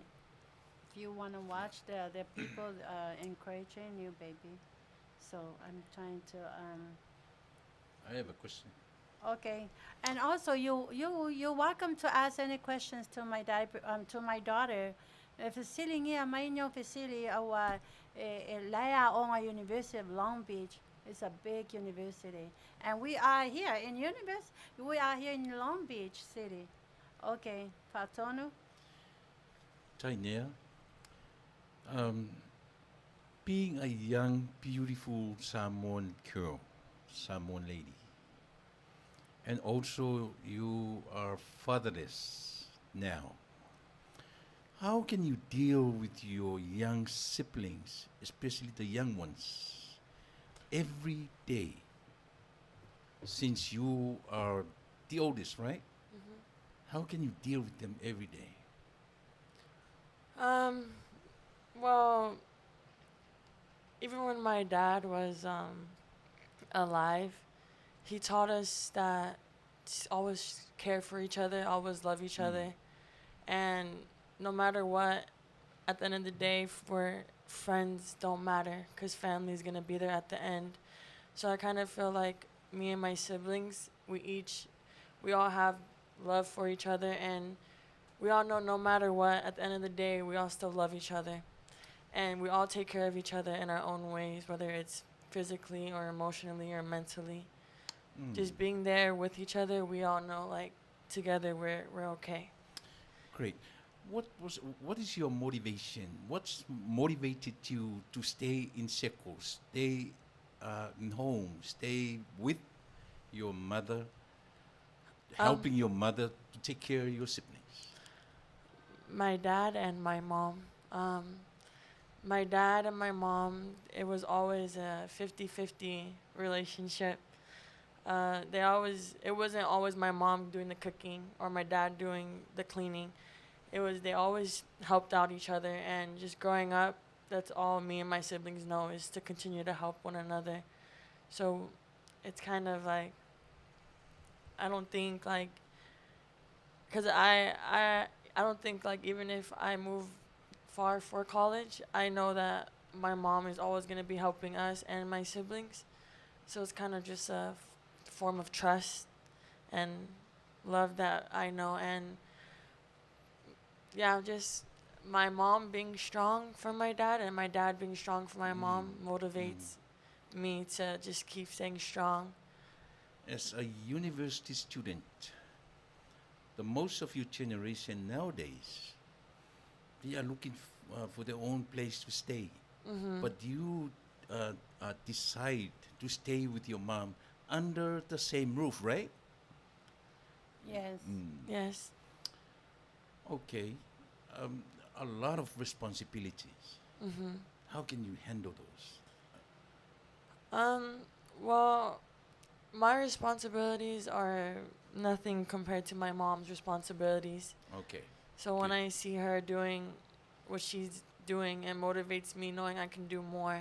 And if she can take care of 10 kids, go to work, come home, cook dinner, clean, it's like there's only so much, like as much as we can do as her kids. Looking up to your grandma. Yeah. What What do you learn from your grandma every day? To be strong and be confident Don't care what other people think. Yeah, just be confident in yourself and continue to praise God. Thank you. Okay, Crystal. Yeah, o sau tama po ele ai olo le afiafi and the mom is not home o ele Faapitoa mai tamaiti. Yeah, ma fai tamaiti. Let's worship. Everyone hurry up before mom. If you don't come, I'm going to tell it to mommy. Ya o ia le whengai fo i le ngata kuka. Le ngata Faatautai'a tamaiti. How old is the youngest? 6. Ia sick e Faatautai'a e ia nei tamaiti whaofu. Ia whamai ia olo tato le lotu. Worship time. Ai ale ai la de tamaititi. Ia sao lolonti nā ta'o ai loa. Tyrus, mommy, Tyrus miss worship. O a mea Tyrus, ia fasting e o Tyrus. Ia whapinga lava. Le racing o tamaiti tama le tina a lea. Le lai ola I fofo I lea. Ta ua ia na ia mo lotu. Worship in the evening. So, ole mea la lea, let me see if we have any. Okay, so proud of you. Keep up. Are you reading all that? How Yeah. nice. The world is nice to you now, baby. And I don't blame them. Do you want to stay at Long Beach State? Or what school or schools you might be interested in? I'm interested in going to Hawaii University. Why? That's where my dad went. And my dad and my uncle both went there. And my dad did really good in volleyball, so I want to go follow his footsteps. Footsteps, okay. But everybody aim to come here to California, especially California, United States. But Yeah. Hawaii is part too of the United States, right, baby? Why is college so important to you? College is important because I think it builds character and knowledge and independence. And Yeah. any further? And if you want to get a good job, I think college is a good first step to knowing what you want to do and who you are. Okay, sometimes I wonder, I always feel sorry for my daughter. O walo whaakau lang ka vale. Ia aluai o wain kois ko kolo mai ia o grandma. And so make her life easier. She's got a nice, very nice, beautiful car, which help take the kids to school and back. Anyways, baby, what should you advise to young students out there to continue attending school or the non-school students? What's your best advice to them? Trust God. Trust God, trust His plan, and have faith. Have faith in what He's doing. He's going to help you make the right decisions and show you the right path. And just don't give up. Some days can get tired, but you just can't give up. And you got to keep pushing for your dreams and your goals. And just know that it's never going to be easy. It's not easy. Some people might get it easy, but it's not for everybody. You just have to keep trusting God, keep talking to God. That's very nice. That's best motivation is to put God first and trust in the Lord, right? Yes, ma'am. In everything. Yes, ma'am. I'm not a ma'am. I'm your grandma. Anyways, would you like to say thank you to all the people that are making loving comments? Read some of the comments. Say thank you, whoever is writing to you. Say the name. Thank you, Tassi. Say the last name. Schmidt. Smith. Yeah. Schmidt. Loud. They can't hear you. Thank you, Tassi Schmidt. She's your auntie. She's related to you. Ow. To grandma. So I know it's hard not having a father figure, but always remember to look up. I'm majoring in kinesiology. Yeah, I guess you missed out, Tasi. That was the beginning of our interview, her major and her goals. Yeah. What they asked me before, what motivates me, is that when my dad was sick, I still had volleyball going, and when he had cancer, and he was tired, like he didn't have energy, he would still take me and my sister to the volleyball courts, and even though he was sick, he would sit on the sand, and he would toss balls to me, and I would hit, because he didn't have the strength to stand up, but he had the strength to just throw balls, and he would sit there for like an hour, 2 hours, and sit there and just train us. And that's what motivates me too, that no matter what he was going through, he put his kids first. And I think that's really important. Yeah. No, I never had any thoughts of becoming Miss Samoa. Miss Samoa. Oh, thank you. Thank you for the thought. I was very thoughtful of you, whoever. That's very nice. She is a very beautiful granddaughter, and she does have the figure. I wish you can go. Miss Samoa from America. Oh. Miss Samoa from Anaheim, Long Beach State. Oh gosh. What is that?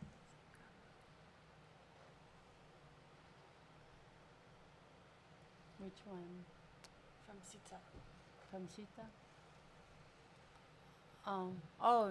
She doesn't speak Samoan, but it's a tolo puloya te olia afafine. She said, highly commended you for all the outstanding things that you've been going through, taking care, helping your mom, taking care of your siblings, and still going to school. Say something nice to her. Thank you, Sita. Sita ta'ala. Sita ta'ala. I really love my siblings. And I'll do anything for them. She said she loves you very much. Thank you. Say, I love you too. I love you too, Sita. She said she loves you too, Sita. I'm trying to translate your Fasamoa ia la ele lo faitau Fasamoa. Hopefully, Aoauli Fasamoa in the future. Aoauli lana tinale Fasamoa ia la tau e paapea. Sau, ale mai le vainu, ia faile loku. E loko me ai, me paapea na. Those little Samoan things, right? Oh. So do you how far you know Samoan?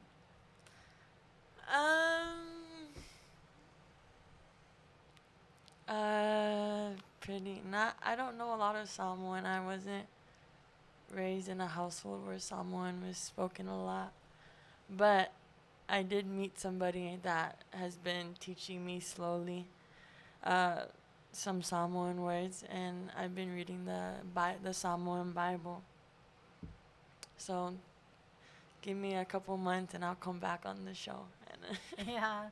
But my tele faitawe ia tuspa ia e loa ia le Aoauli pa Samoa. That's a very good source. Learn pa Samoa tuspa ia. Yolana mea nai fai e faitawe tuspa ia pa Samoa. Ya Aoauli o ia. Lefa mai ato e saunga ia e lesi taimi i le talk show. Ya wai loa Samoa te le atulan pa Samoa. Right? You're gonna know more, a little bit more. Yeah, my boyfriend's teaching me how to speak a little bit, like speak Samoan, because he speaks fluent Samoan. Yeah, siana wo. Le lo English e lo fa Samoa. O ia lai e Aoauli fa Samoa ia le wo ke ia e text mai ta lo fa grammar fa pe fe mai oi. And then I ask her, oh, where you get that Samoan? I have my boyfriend. I have a boyfriend. He's Samoan. He speaks little English, but he teaches me Samoan. Oh, okay, that's good. You know, yeah, wong ala yeah, tama awa shop tama fa Samoa. Yeah. Anything else you want to say? O le ale number o tula e pa fatai sua fa mole a Manuel po kalame. Lai fai mai lo semitone. Okay.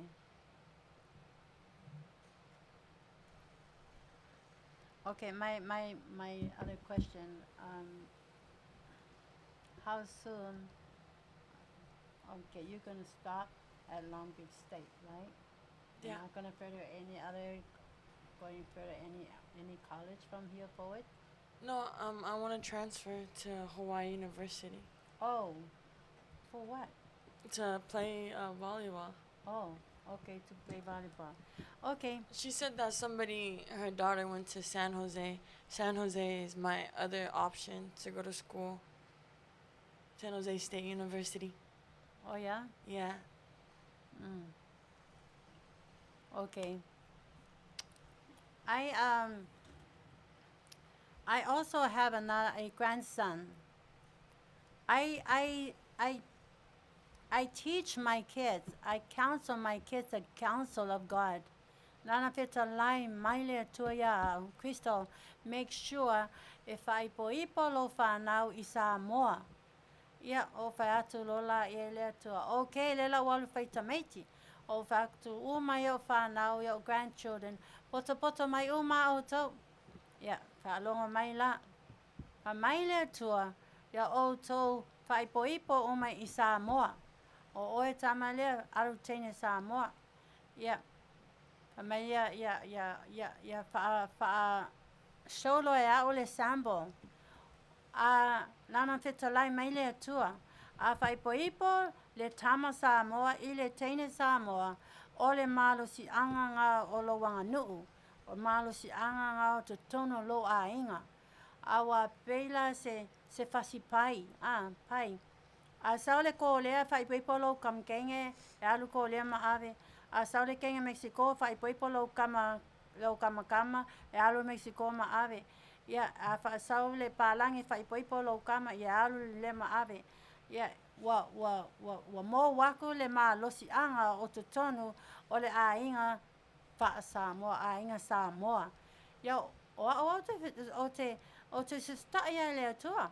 Nau tanga lola ia wha poto mai shau whanau o whai atu wha tina ngalo lea tua. Ia no nofo uma auto i Samoa. Imagine ta tole ainga pito i toa tele i Orange County.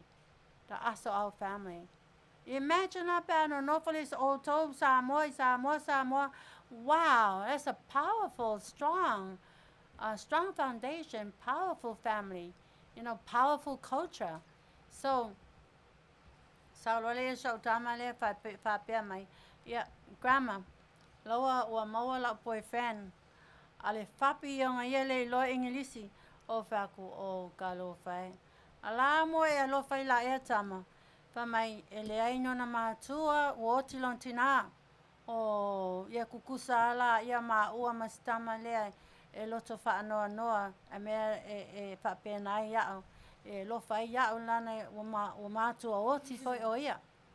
So Whalongalonga le mai la o la wisi la tama le o la grandson le kokong le pokalame o le whapea umalo o ia mai so o lo mana ia la e to te vai fo le pokalame as a single father e tutusa foi la tau sanga ma shau tama le o le tama a la tama ia na o faila o la grandson o William Henry Jackson na mato mai la ia ia e whaabilave e fōile.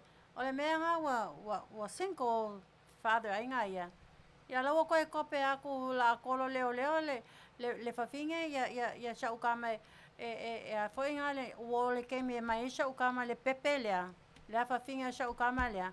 Ai musu ia le grandma ale kenge Samoa lea, ole Samoa e a mai le pepe. Ia le la wa alu lo shau kama wa alu ma le a koe. Waka laiva yo for my grandma, ole emergency, ole ame ukup. Ola foi la kolo leo sha wa finge. Ya ale ma fu anga ton wa na amaya ya e fai e share to le foi na langa experience mo le tau singa ole langa fa fine as a single father.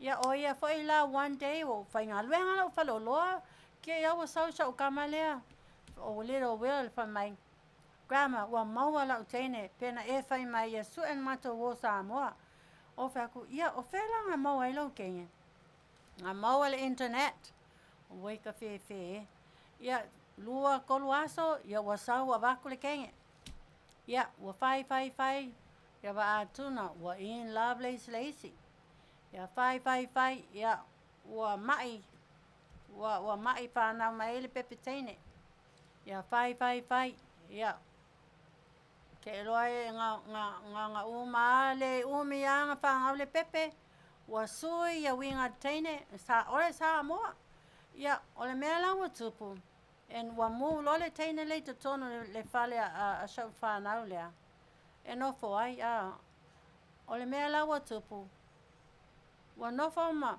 fasi shau tama ole kama fasi le kenge ole le wa fasi le kenge shau kama ole kama ia on sa ianga ia langa fo ianga ia ma me ole faita o lua ma lo fale teine ia ole sia so wa fe la o maka tulo wa ai lo fa lava na ia lana ole pepe lea ia wa le ma fai ale le kenge le fa ali wa ai atu wa lo fa lava ia shau tama iana ia wa keli ai le fa pena o fa tu lola ia o la me fa pe ai le winga teine lea a me nga sau nge lo fa lo o le sweet ia o hi ia ai no fa lo ma shau tama wa ese a mio mangu you know ia le asa na alwe ia shau tama wa spiliking ai la fai lo tama i la Natali kwa le ma fau ke le kenge Samoa e si le let her go ia alo lo le teine o fa pe la mo fa pe le teine ai fa mai ia shau tama e ala na fa pe la le teine lana ola mai lava le teine le ai son tama ai ola mai fa atasi mali to olua lontina o mea lai fai e fasi lave le tamalo le lontina fasi e fasi a shontina e tamalo le a Samoa le la baba ai le teine le e fasi a e lontama le stepfather lontina o le la wa makua foi langa ia la fasi e kenge le shau kama e very pure e le palawa vale shau whanau ele violent lana ola mai tuspa ia ai lo fana ia ole me la wa tupule ia wa te aloa ia lo vai lua aso o ia vai lua aso le kenge ole aso la nge ole aso chau kama ale wa fai e chau kama la mai le pepe fa ali ku sanga pepe longa le ia o ko alo wa ika le kinga oso mai mane grandma ia wa kola mai lole le kama o chau kama mai sau nga o ai ma fai langa lela a mai leo e fesile nge o feta le kama kiki sau ya la wa alwa I lo mala ko a wa ku le pokalame nga fai aku ai e sau la wa ready la chau kama pokalame for my grandma I gotta go it's emergency grandma it's emergency o fa ku o le mo kupu ya nga wa musu mai se fa makala ko la kolo leo e le lo makua e o le kenge lea ole paunga le kemi le kemi alwa shau kame e piki mai le kenge le pepe e o ifa lai ngai e li fa lo makua mai polomu e alwi fa ya le auntie ya ole si la asa fa lele e fa inga luenga ai shau tama ya wo le kemi long kokongi au fa pe la mo le sau ai shau kama o aso mai kokongi ai sau le akwa e o malana fine e fa atau me o susu me fa pena ai le lo o la fasi o shau tama le lo makua Samoa ma le auntie e lo ko mai le pepe ai li fole kenge kinga le pepe o fusu o ele fusu la shau tama ai como le kenge e sa sai le o fukingo sa sai yo ia o so mai male grandma o fa makalanga le ia o so mai male grandma male pulumu o so mai male auntie a le kenge le wa le ngai se fale wa lu ngofo langa grandma ia wa philosophy mai ia wa o fa la mo kupu ai whai mai, kololo e au leo leo, ai kāngola ia wa fusi le kenge, le pepe, wa savavali, you know, savavali langa loa ave ese le kenge le a whainga le ngofoa, le ngofoa, wai le mwhainka laiva o kako inga ngai Amerika, ai le ise ngofoa e ngofoa le pepe, awa kāngola le kenge wa se le ngofoa, ia ai alu o le mawhai, kāngola chau kāma mai sianga whawhinge savavali loa, yo mai ale o leo la wa maua mai le shau kama mlanga pepe la wa maua mai Lalo Street. Ya amai lo kasi ale le famkalanga shau kama leo kasi ale kala leo. O le kemi ngai o le kemi al kamal pepe. Ave le pepe o ave le ngofoa ile ale pepe. O la alu la ma ngofoa fa fe nga alu le ka vale ele se ngofoa. Ave ngele ngofoa. Ya fapenga ya mafailo leo la inga isi au vaenga. Mo me Samoa le mama la mai tu e no nei America e no for tu la fona uma. Every step is by law. Au nei ainga. Ya kokelo la me wa kupu. Sa lo sa ukama wa kangi me le ponga uma le misanga ma leo uma ya lwa kula ko. O fa ko pepe na mo kupu ya oe. Ai fa mai kang sa ukama fa ali mai le ofuki ngo wa sa sai. Fa ali mai le short wa sa sai. Ya o fa ko la mo ma sai ma lo short. Ai fa mai o le lo makua, o sa lo makua wa se ya ko le la shirt. Ai sa le ken sa sai e va ku lo California. Ya o le mea lau ku fa mai lo sa ukama. Grandma. Nga e fai mai nge ya e fai po ma ko Samoa. O ke le ko manga o se kenge Samoa. O fa ko baby. Langa se le kenge Samoa wa pike oi. Ka kalo le tu owen ko alu ese internet kenge. Yo ele anga la ia kenge. E kele boyfriend ia le lo e ka ko pe fia boyfriend internet e mo la ia kama ma ia kenge. Le alu sa o ale loku. Va ai mai le kenge va aku oi o le tene o le lotu. E lotu le tene. E fa pe ngala le o le kenge matau le atua. So e le tene matau le atua. Ai va me acho kama. Le ai ko le ko fia ngofo se Samoa. Ke le ko fia alu se Samoa. You know, la ngofo awe ka usi sa ua finge. Ya, la ngofo ya. Le ko fia fai kenge le ko fia fai Samoa. A la pele mai ya. La fa mai o oi blame la fa o nga wa o mai mato. Yo fa ko ke va ya ko isi o va nga la fo ila to tene Samoa. E lo problem lava. O le paua le kenge se fili. O le mela na invite a usha utama nga sawe e. Se I share atu mo me ole. Lona fa avalvalea o regret nga ia o sala mo. Ile alu internet su e ngai kenge. Ale tau fa na faitla ia if you mai la advice atu. O tau tama ia sa o la grandma. O le lotu e su e ai lo teine. Yeah, po le a onga while two most important places that I always advise people. I always advise teenagers. I always advise my children and my grandchildren. First, find your mate in the church. Second, find your mate in college, in school. Those are the two major positives, places that you can find a positive girl, a positive boy. Okay, ia le mea la na tatalo mo shau whanau. Tatalo mo shau tama ia. Ia iai peseava no lona loto ia toi woa toi sisi tama I tai Samoa. Tatalo mo shau tama, please pray for Tainea that she may reach her goal, you know, in the blessedness of God. Ai whaptaitele tu lava ia te o tau mai moa mai, ma whaalonga mai. Our ole talk show, my talk show is about family issues. It's about business. It's about fashion. It's about reality of life. And mela na ese tova mata mai. Ese guest. E tofu lava le aso, ma le special guest, ma special issues and values that we all should learn. And they come here to educate ourselves and you all out there. They're here to educate. They're here to share. And they're here to counsel and they're here to help. You know, Yeah, baby, never fail. And if you fail, do not be afraid to fail, because our failures, our mistakes, makes us become more smarter.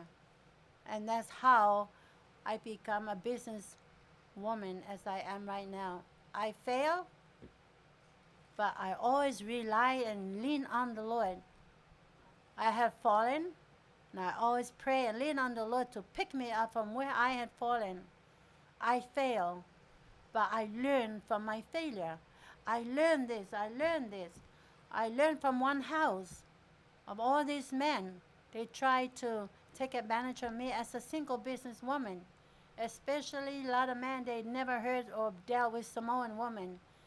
And then I fail. I always fail by, I lusi la ulu. I just open the door, kick them out. Vapela poa ngalo kangako male le ofukiho. Ko sa yala ia makola male kola ya belo ifafo.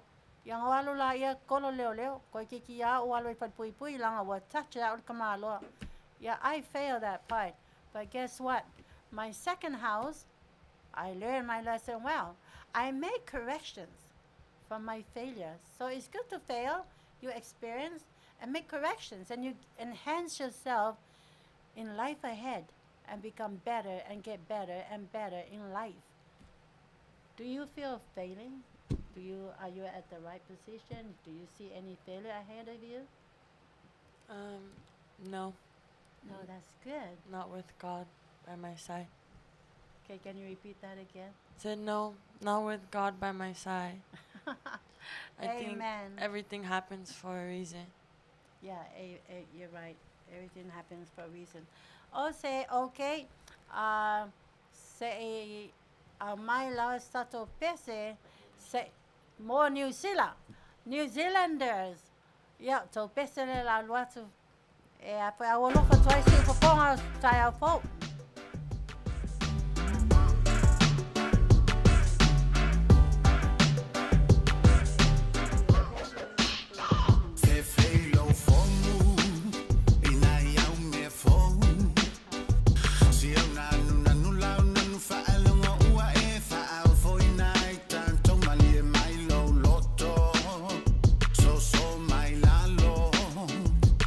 Ai ua ngalo le fale o sa fai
welcome back again to Faatauia o le taimi nei o la uma tuloa le interview a Tainea, Jackson Allen.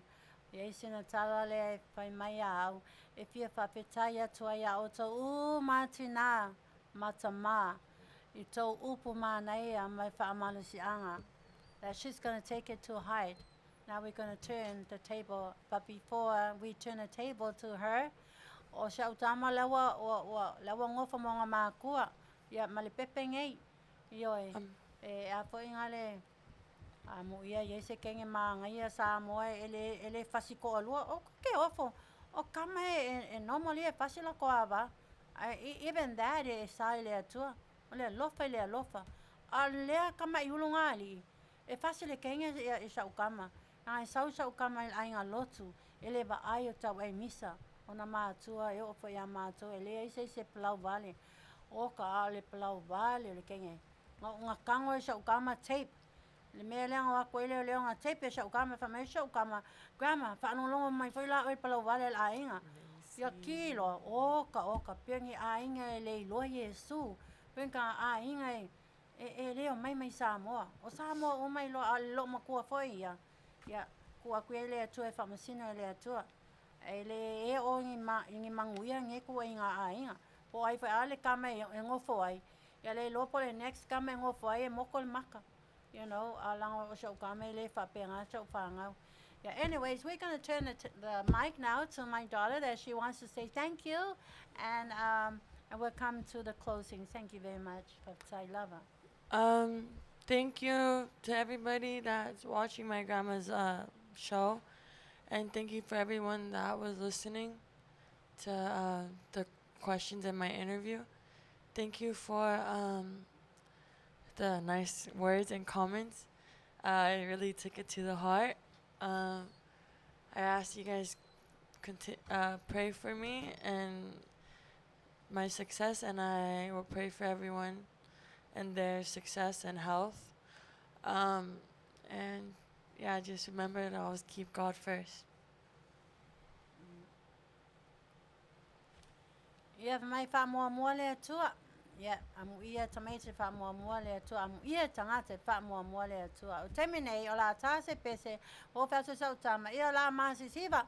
Yeah, fa fia atu ya auto nai mata mai pea. Yeah, ele masi siva before ale la fa siva. Oh yeah, tangate saulo talk show ele siva before pe wa o Michael wa. Oi nga siva la ki nga fa mai le ai Emilio nga kala ko kongi mai o ya ko siva lo nga fa siva ya ko akero ki nga fa mai keso koso mai nga i ya Michael koso mai ya ma ko mai ang kupe fa ya ma ko fa sa mai ang kupe if so ai ma ko fa ko pule a o ko pu la ye la ba ngo Michael. Anyways, my granddaughter is going to perform and she's going to dance and with her grandma. Yeah. Oh, well, yeah. Dole general, so gas gonna buy. Yeah, gas and iguafo. Kia mea. Nue ma ilano. Nue melo lima. Nue ma ilano. Nue melo lima. Ay.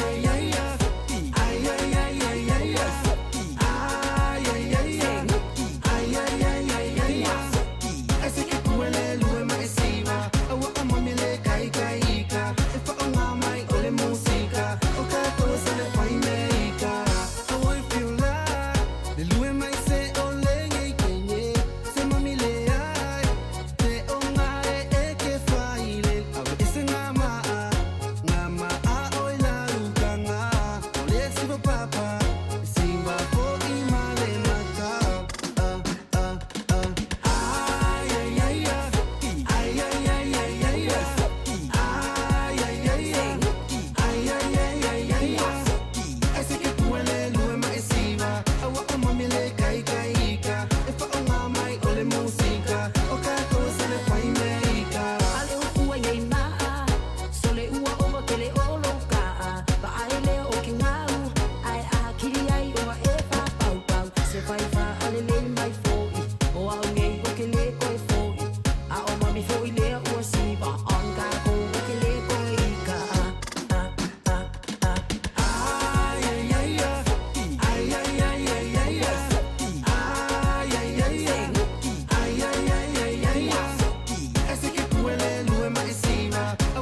When my hormone treatment stopped working for Adrian.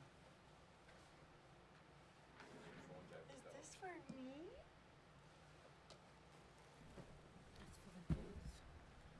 What is that for? What is that for? No, it's done. No, what is that for? Oh no, it's for the booze. Put in my booze.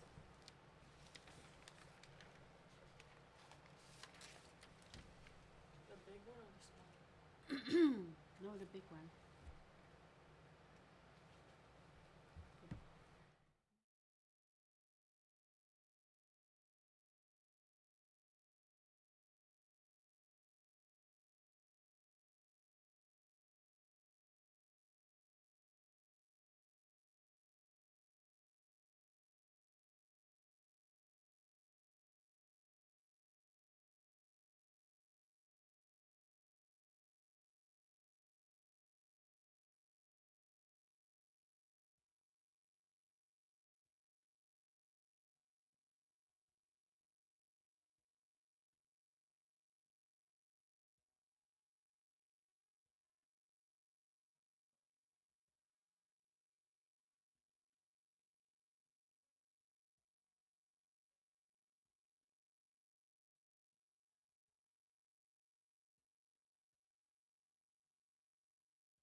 So all the fashion show la all the party holly lai po ingale sponsor out.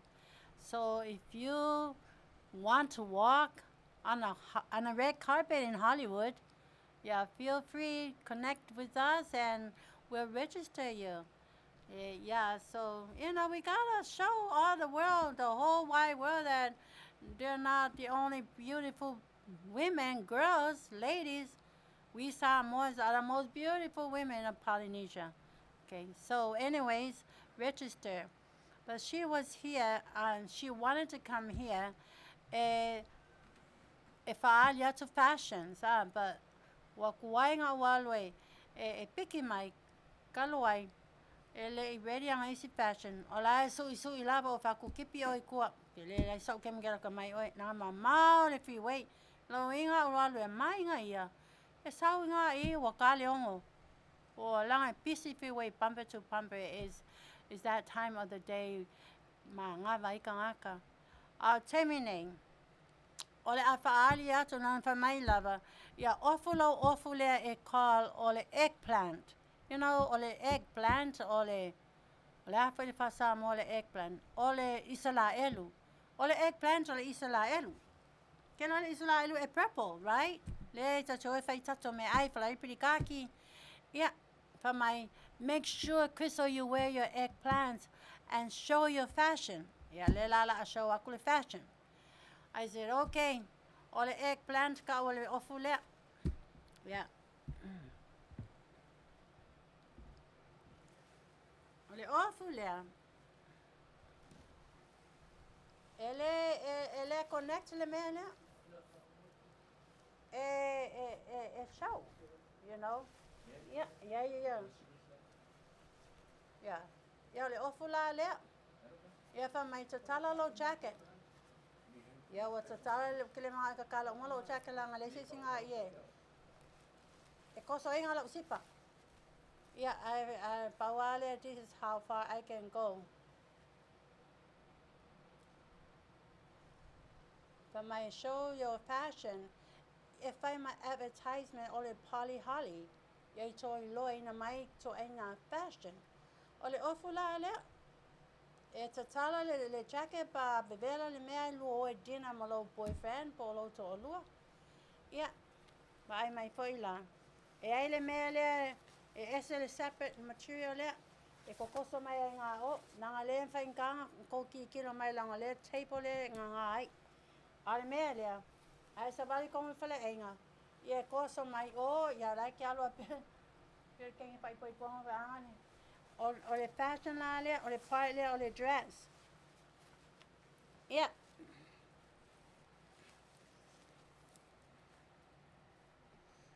E mawhai la, o ngā mū le mea lea, a o le split lea.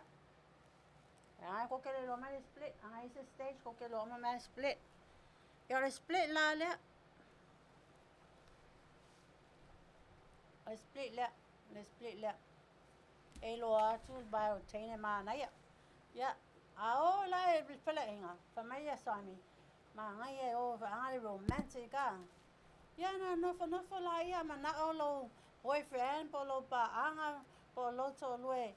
E mini lo bai whaole oi, you know. Yeah, my kaon la e open or split. Yeah, but in the split, you guys cannot see the split. Huh? Oh, Faapitoa. O toba ai mane split. Toba ai mane mea lea. Yeah. Mai Afioga foi. Lola ia malo boyfriend no se siva. Kule ala oe pe siva mane mea lea, kokoso mai ma o. You know, ke le ba ai se ofa Faapea, le ma ngai mane fancy. Ya fa lo mai la ya ma ngai la le ofu le style lea. Mo oe Krista pa era malo so boyfriend. Pa mo so boyfriend. Alola ia na ai la ia la lo e ka lo, you know. Show your legs. Show your sexy leg. Ya va ai lewa show akulo leg. Le sexy legs. Le show akulo style le ofu. Pa mai la ia. Ma show la ia low legs. Let your husband enjoy seeing your leg, makanga rub low leg. Walawa ai dinner, romantic dinner. For the boyfriend, for angale Yeah, nga ngofuli lalo. Yeah, nga show la your low leg, you know, cross your leg. Yeah, kili show wai. Yeah, killing. You're romantic, ya lo ko luam for the boyfriend. Yeah, or sky le, or spliki. Ma abi ese le mele, ngabi ese le mele pale. Ai fia siva ia siva i pea, vai la yonga oia la siva. Pale mele le kuai o a Faapea siva Faapea, you know. Ese mane kele le style, kele fancy. Yeah, mane spiliki ala le show wai lo sexy leg lo to alua po lo boyfriend. Yeah, on le so boyfriend ngai kemi. Yeah. Faapea mo lo so boyfriend. O le ofu le mua ofu. Ya kilo mai lo boyfriend, lo sexy leg mo. Siva ai ya. Ya Faapea ya. Ma ana yara ya me Faapea. Ya. Ale ofu foi la. E tosto foi lalo. Ya tosto la le popo. E ka foloa ya ko koso foi lalo. Vai ma na ya. Ya vai mai lima. Ya, e la mane pulo la le ai. O si no le. E fai o mai style pa Hollywood e halua mane hair piece. Faatautaia. O si oku whakulekere pia whai hairpiece. I want to go one day, go without without the hairpiece. And my oi Samoa la ulu e whaapaku la ulu ya whai mo say, you know. Yeah, I want to dress up like that. So ole fashion le ale Holly for Polynesian, Holly for Hollywood fashion. So it's very beautiful. Supply for ye e maua necklace e match lo ofu a oka mai nela lo outfit, lo fashion. E supply for e maua ya ula I ula Amerika ile mo e New Zealand ile mo e Afrika. Nga o I nge ya top of the world and mo kuai Jewish fa manai ai oi en alanga o au kele kaukalinga na o ke sufitu e saya ma kaukalinga ai le ula le ai ma kaukalinga ya e supply ko foi ma matching kaukalinga mo oi le o le ma special nga e baktu fa popo e te tono I low fashion o le ma fu anga la fa pe e o mai nei awa kipe au I kua ka loa e mamau kele me kua e au ia ngai kala ia tu le epa ia well, we have to be on time. Oh, the other thing, aloha mo mai ya lau talk show I luma mai le fa. So next Wednesday, you know, please join me at 4 o'clock. I know it's morning to Australia and New Zealand, but we are here together, all right? So join me at 4 o'clock United States time, California, Long Beach time. Next week and every week is at 4. No more 6, but it's at 4 because e isi po kalame e muli mai. Pe ai ni po kalame of saoni mai. But ole terminate. Yeah, wale ya fia foi tu la ye to toi boss. Toi tasile tu la perfect se sauli le ya. Yeah. Ole afa matala tu la le series 5. Ole vai aso le ole series moli. No mai la ia no o atu la ia tatou I le series moli o la mission. Ole terminate. Ole la watu le series. Faatautau tono amane tu la le toi o la talk show. Ia fa Manu'atele le tu la le toi a te o to patasi mai ma. To sangi mai ma fia mai o fia shautama. Le manai o to upu fa upu mai ai e alofa mai ai na ia, you know, is fia tele o ia le nei aso. Al terminate la tato atu ele series lona lima. Se toe whamanatu lai titia tu lava. Le series sau ma le tolu wha lima. O le mea na tangi wa fia we tangi wa moe tangi na so lua wa moe wa wala peta lai mai le tua ya alula ia luma fai ava ma songa luenga ya nei wa walu lesi atutulia lo manisi hotel embassy hotel ya wa walu na inala na over ai a wonderful God, the wonders of God, amazing God fa maonia ina a yai se bala awale tua ya te oe po ole ngā li le masalua whanau. Ia o, e mua le tua sa uniuni mea mo oe lea. Pe ona ia sa unia ia unga luenga. Ia na abela ia wa ole manager. Se va ai kangi o ale o sa o manager. Night manager. Koe auditor. Ia ele ia o au ia lenga luenga le auditor.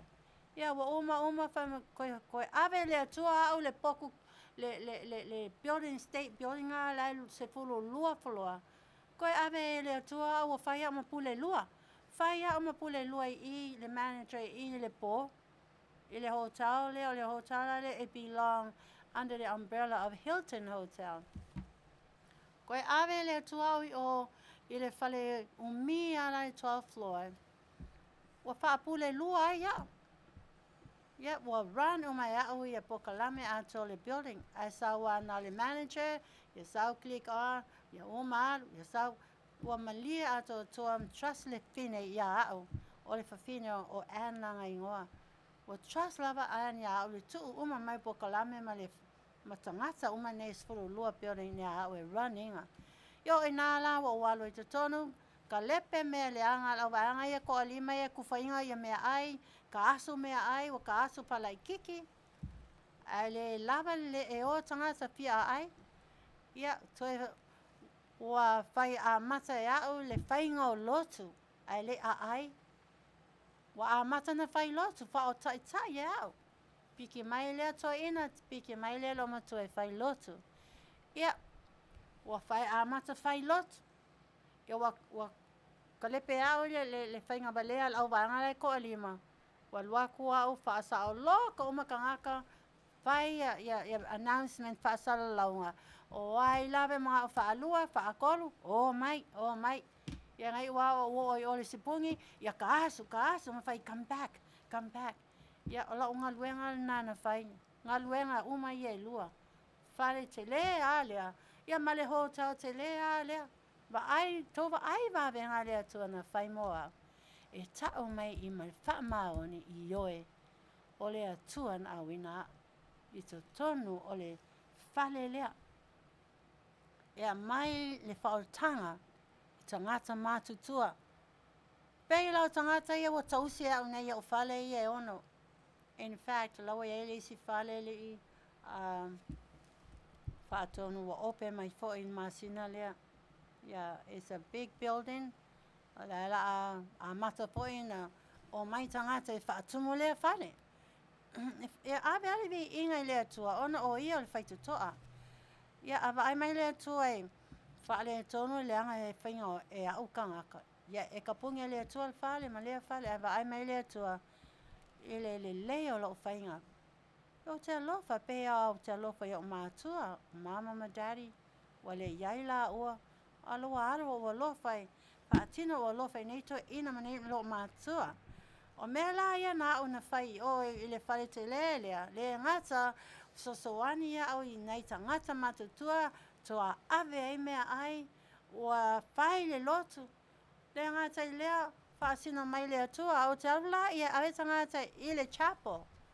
Wa a mata ilo le lotu, wa tupu le lotu, o kolo le conference, a wina mai le e ka o le Southern Conference, wa lua conference, Arkansas Conference, ma le Southern Conference. A wina mai loe le Southern Conference, whaife au ia to o lua, whaife au Pastor James o Balangi and Pastor John o le Meuli. O la ua la ia, a la unga le isi, ia oso le isi e whai le screen, wa la unga prophecy, o walo anga ia ua, whai e la unga whaife au, ai kai au le piano, you know. Yeah, we all three of us work together for Jesus, to share the gospel of Jesus. Yeah, na whai la ia, then I form a choir. You know, oka, ole ko akele ola au choir kasi ala ufa la announcement, o mai uma o ko wha use pa ngato le mo le tua. Ia tau te loa, ole ko akele ola au choir. E lua pasi a onga e haya. Nga haya e mako manager lea. E ave e choir ia, kangaka choir ia, e o la pa Faatautaia e le mato pule. O ia lea ole manager. Faatautaia lea home, lea nursing home. E alua i la, ia pasi ia lua. O te alua mtaitai la au choir. Ia mato atu ala ia whawheloa ai. Ia koiki a nursing home uma ia le, ia piano.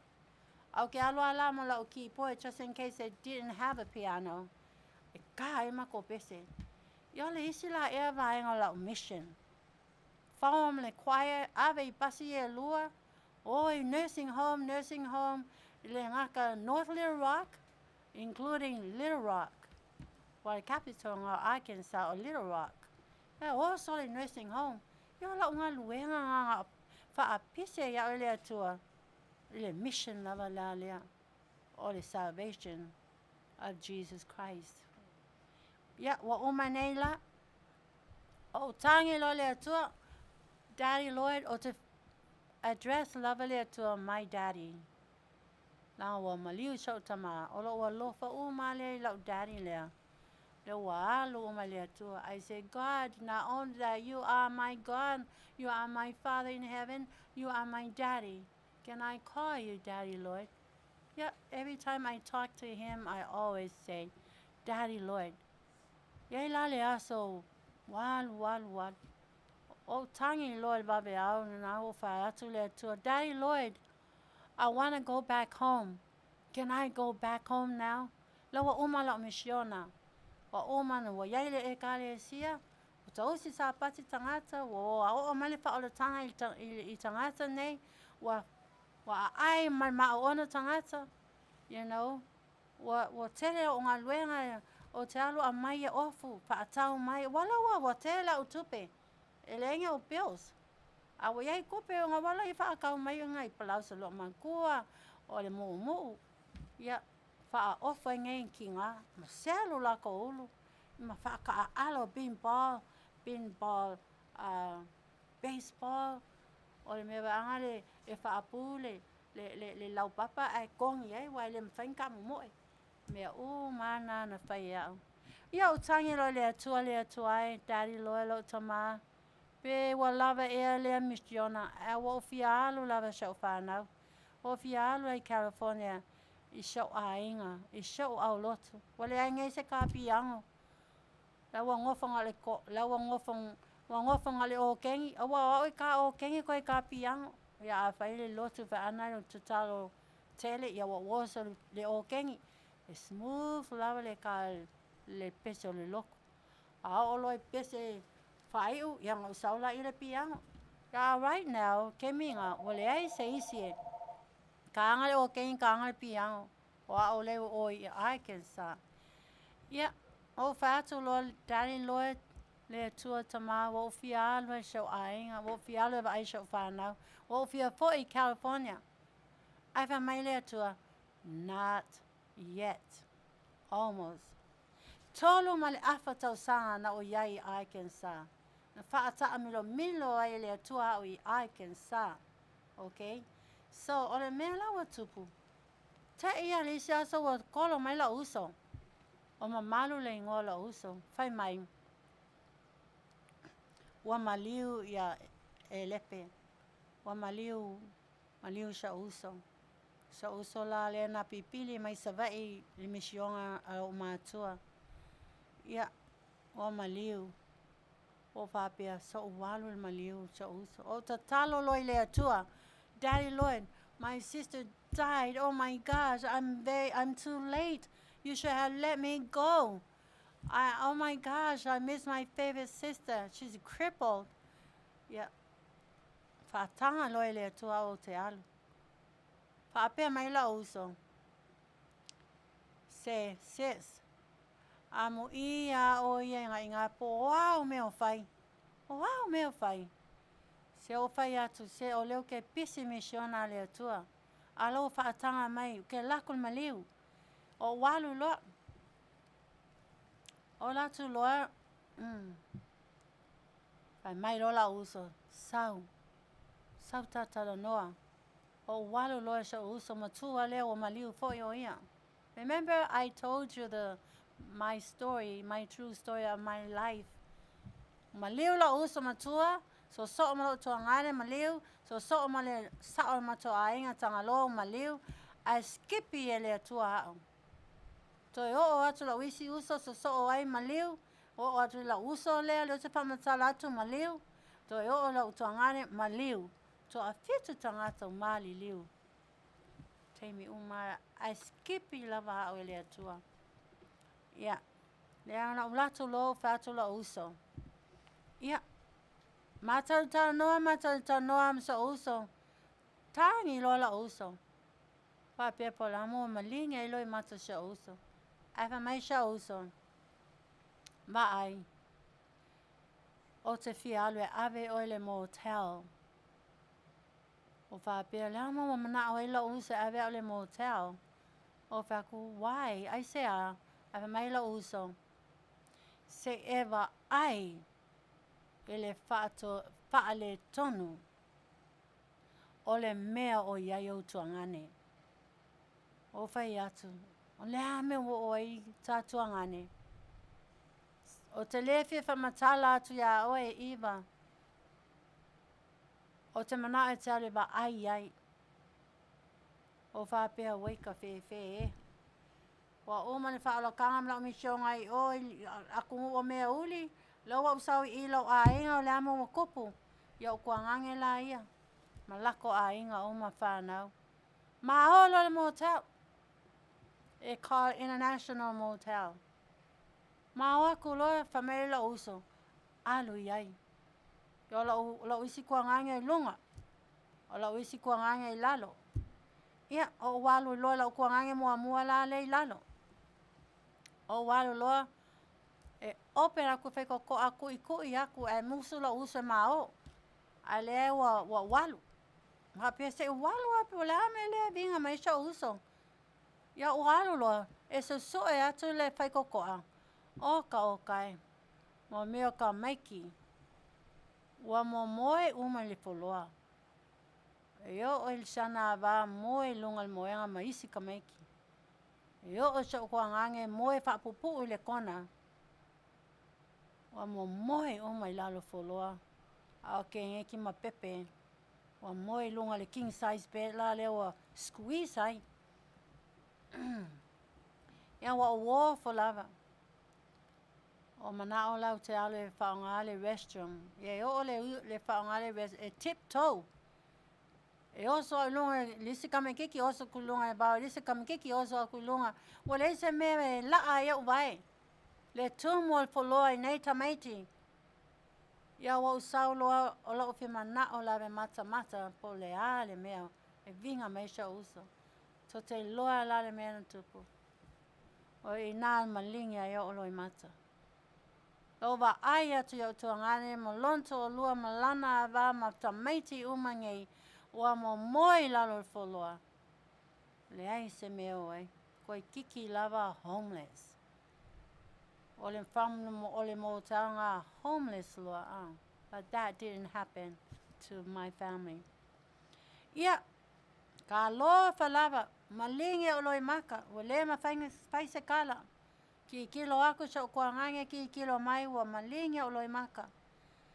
O le ma whaise kala.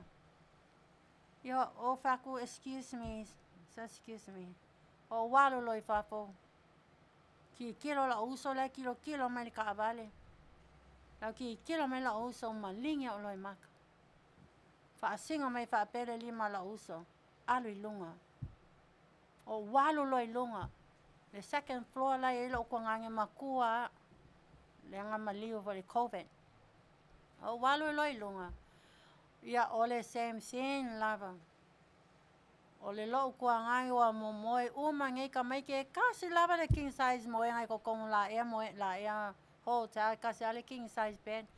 Awa wa moe ya le fafinge ma ka maike la eki po ia ka maike a lo kuangange fo ia wa moe fo ngai le foloa ma ka maike kama umai wa ko kele ka maike. Wa moe umal foloa. Keloa.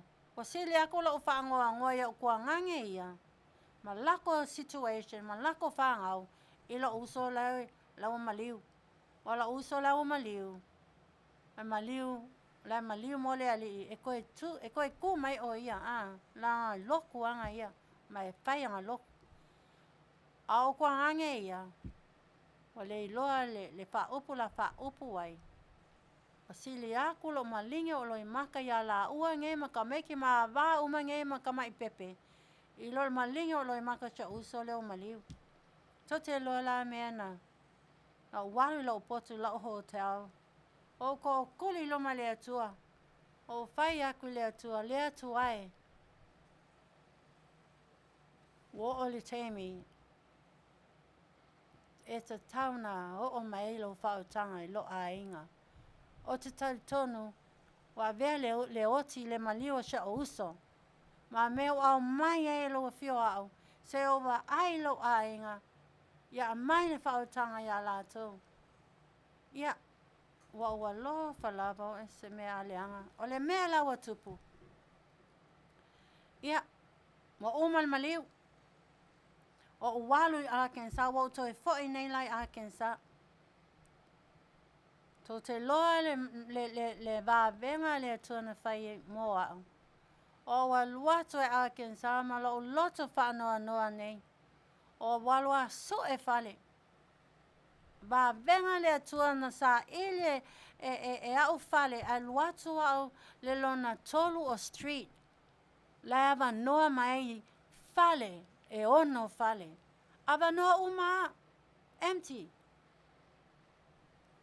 They say it's a desolated land, desolated area. Ava noa whale I e ono. O ta talo loi lea tua, po lona finangalo ea. Ia a mai o tuangane I nei Arkansas. Pa mai lea tua, alu, a vatu le whaotanga lo a inga. Ia wa umai I Arkansas a lo alu le whaotanga I o tuangane mo lato a inga uma. So te loa la vāwenga lea tua. Ta tala mai lea tua nei whale ona moa. Ta tala mai. Ona o le telela o tupe whaaputu, leile bank. O tele ale tupe. O walu totongi malawa down payment. Moving in payment. Ma rent e ta I whama sina. Whale umai e ono. I pay rent for 4 months. So if I deposit, on top of that, ko kongi a wila, gesi, vai, whaaola o mai au yang mea nei, whale o mai e ono. O woso lola I le vaalele.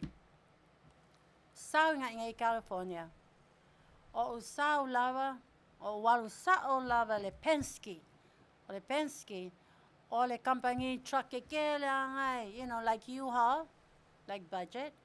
Ai piko ke lea I amala poa I truck la lea ale Penske company, truck company. O le mea lana whai. O walu loa to tongi rent le Penske lea. O ngopolo makalaiwa le truck. O ui loi oi whale e o tuangane ia. O whai atu loa. Get ready. Get in the truck. The truck is here. God wants me to save you people, save you guys and your families. Get in the truck. Ave umato mea o wala to me to te mana o mea daily. Ave le truck low. Ia wa ke ia o kuangangi mala koko alua maka maiki o mangi. Wa ku le pensi ke lea. Truck lang sama ia feo ai soli I Amerika. Load ai lo. Ia wala o mai ia ki pusa mai ia mea o faku. Stop. Ele ni aveng la ia me lunga Arkansas. O lawa ia uma kiwi. Lawa ia uma couches. Lawa o furnish uma ia o me uma moenga me uma. Ai paua me o ko e fai. Ole amai o ko lava ye ko ke paongai Arkansas. Ia wai kele whaangau kele po inga ki impusa lava. Ia ole ko ke lole me na tupu. Ele I whaalong kakaya. O whaku ua o mga ready and prepare e o whale ongo. Mo o tau. Ko kongi o mai o pili rent e whama singa in advance. Ko kongi o mai o go deposit.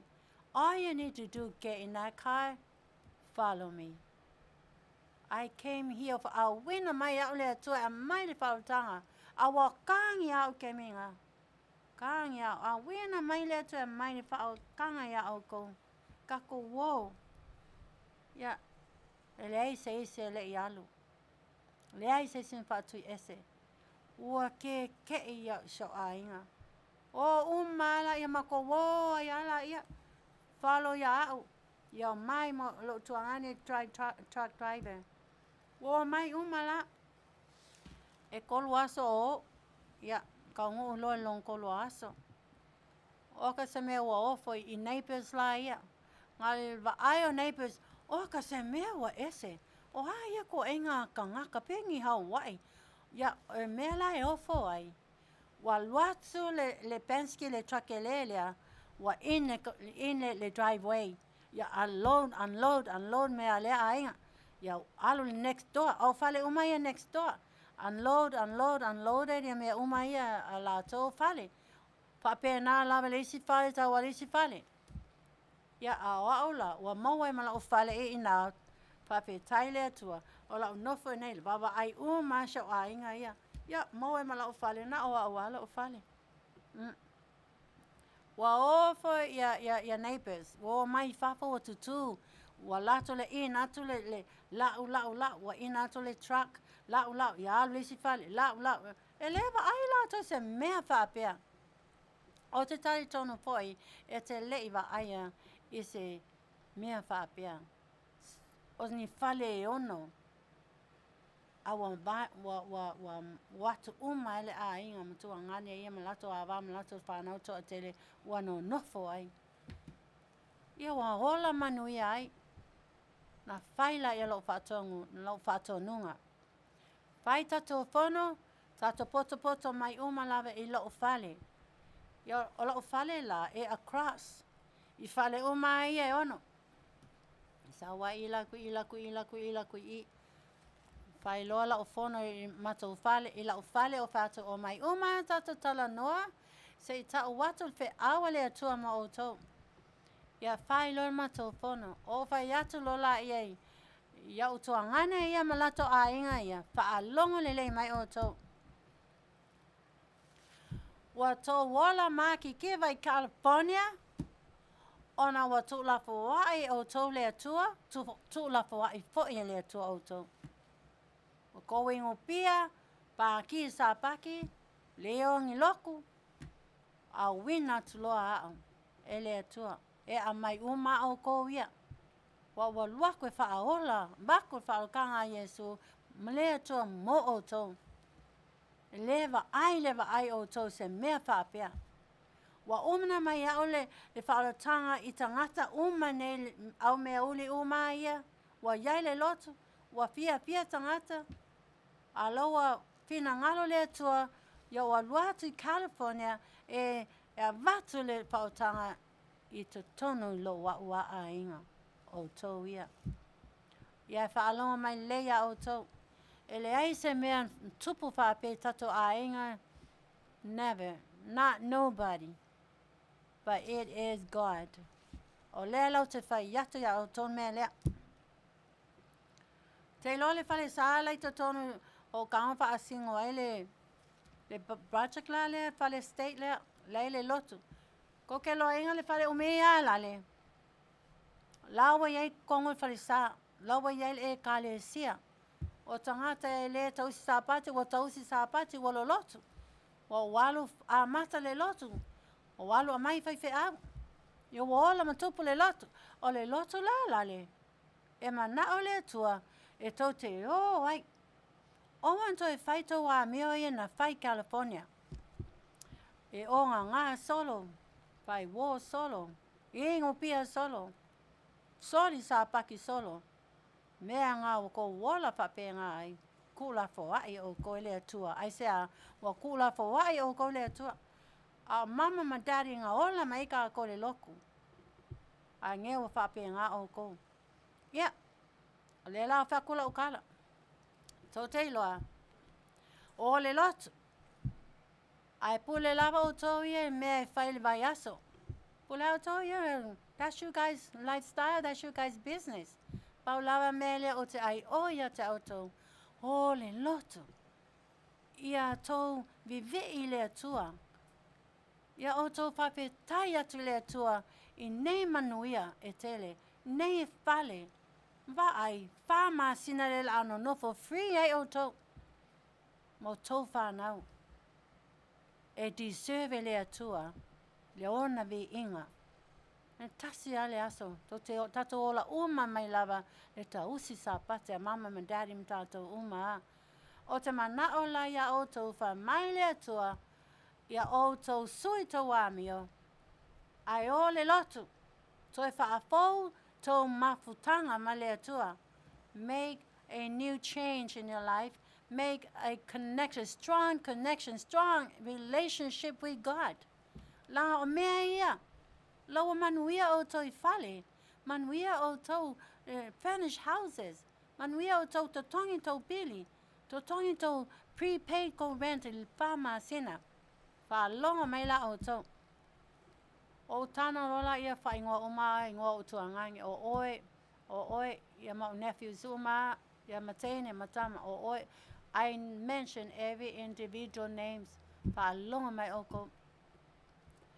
A kou leo se skai lea tua. Ma kou a mio kuai lava iang ko iei California. Ma kou lea kausi sa pate lea tua. Ma kou a mio paa a. Ma kou le whaia whina ngalo lea tua.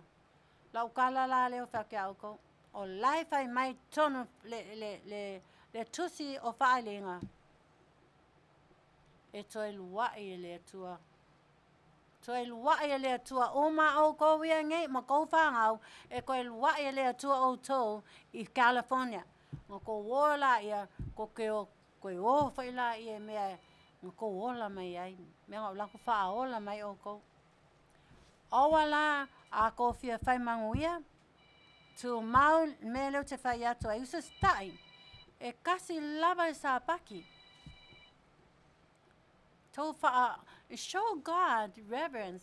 Go show God that He deserve all the praises. Show God. Luka. Pamamole ali whawhewhelo telefoni. Thank you. Yeah, so te loa la, sa pati mua, usi sta I lava. Ma naia mato lotu, whai mato ngai, toa na ile whale lotu ngai ni matua. Yeah, sa pati lona lua, wa whai le mato lotu foi, whai le mato nai. Yeah, wa ese mailba ainga au mea uli ia mapalangi au aiken sa ia. Wow, mai le ainga. Wa vai mato poletasi, o sei me papena. Ia, ole mea lawa tupu. O loa la ile lona whao sapati. Wa o fio e tilo mai lo ainga. Le ai seisi. Na alu la mai tamale o kiso, tuli atu. A lato alu foi a kensa. Le ai seisi, so kilo mai foi a kiso alua. Le se kiso. Wo uma lava, wapeu. Wala mo leo mai lo ainga. Wo umai le lau kasengi, le tofine o se ruka.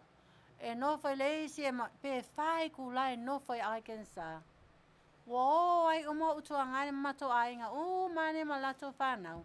Wo ai le fau ke le lope whawe whenga I lola ko whale. Awa whai ngai plans, e o atu e oi le river, Arkansas River. O le ke le o Arkansas River, pe ale Mississippi River. Ye e kanga kai whai la kai lenga me papa kiu ai. Ia wo ai oi ile whale o lau kasen le tu whina se ruka. Whale o fitia. Ia ma longko lua. Ia o sa paki longa lua. O ai foi. Ia le vai aso longko. Wale o sa paki awa o uma le spalele. O le spalele wo ai foi mea lea. Ia, to te loa la mena tupu. Whai lava, ia woki mai le whana in la uisi kua ngangi. Ia, whai lava. O sauloa, wa uma mai la o lotu. O lano nofo uma tua kwa uma le paki, o lai o ngā whaapea, ale musika lai carry e kiso le musika le boombox. Kua la longa kwa le iwa ai au neighbors a meuli. Anga Samoa kwa ke le e mai whafongo ngofo I whafon whaaumu shuhu. Ia ma whaisi wanga ma ngei boombox. A sa pati. Wa ai atu lola le au vaenga wa saula u ka vale wa oma mai lau loko. O wau sa o ai lau whare sui au lava sui lau poe tasi pae. A wa usa vali mai ngei lai lunga lau vaenga ia loa ngofo o ngā pa ki yaku. O saula o whai aku. Le ame ua tupu ia auto. O le ala utala na whai ata te o tō mento mua tau nuu mai nei. A tau whaale tonu ma le anga tau vai le atua. Ma disrespect e oi le atua. Ma le amana ia o tau le atua. E toi luai o toi le atua. Ko ke koe o umanga I California. Nga kongo ngofo la iei. Mea kongo ngofo ai.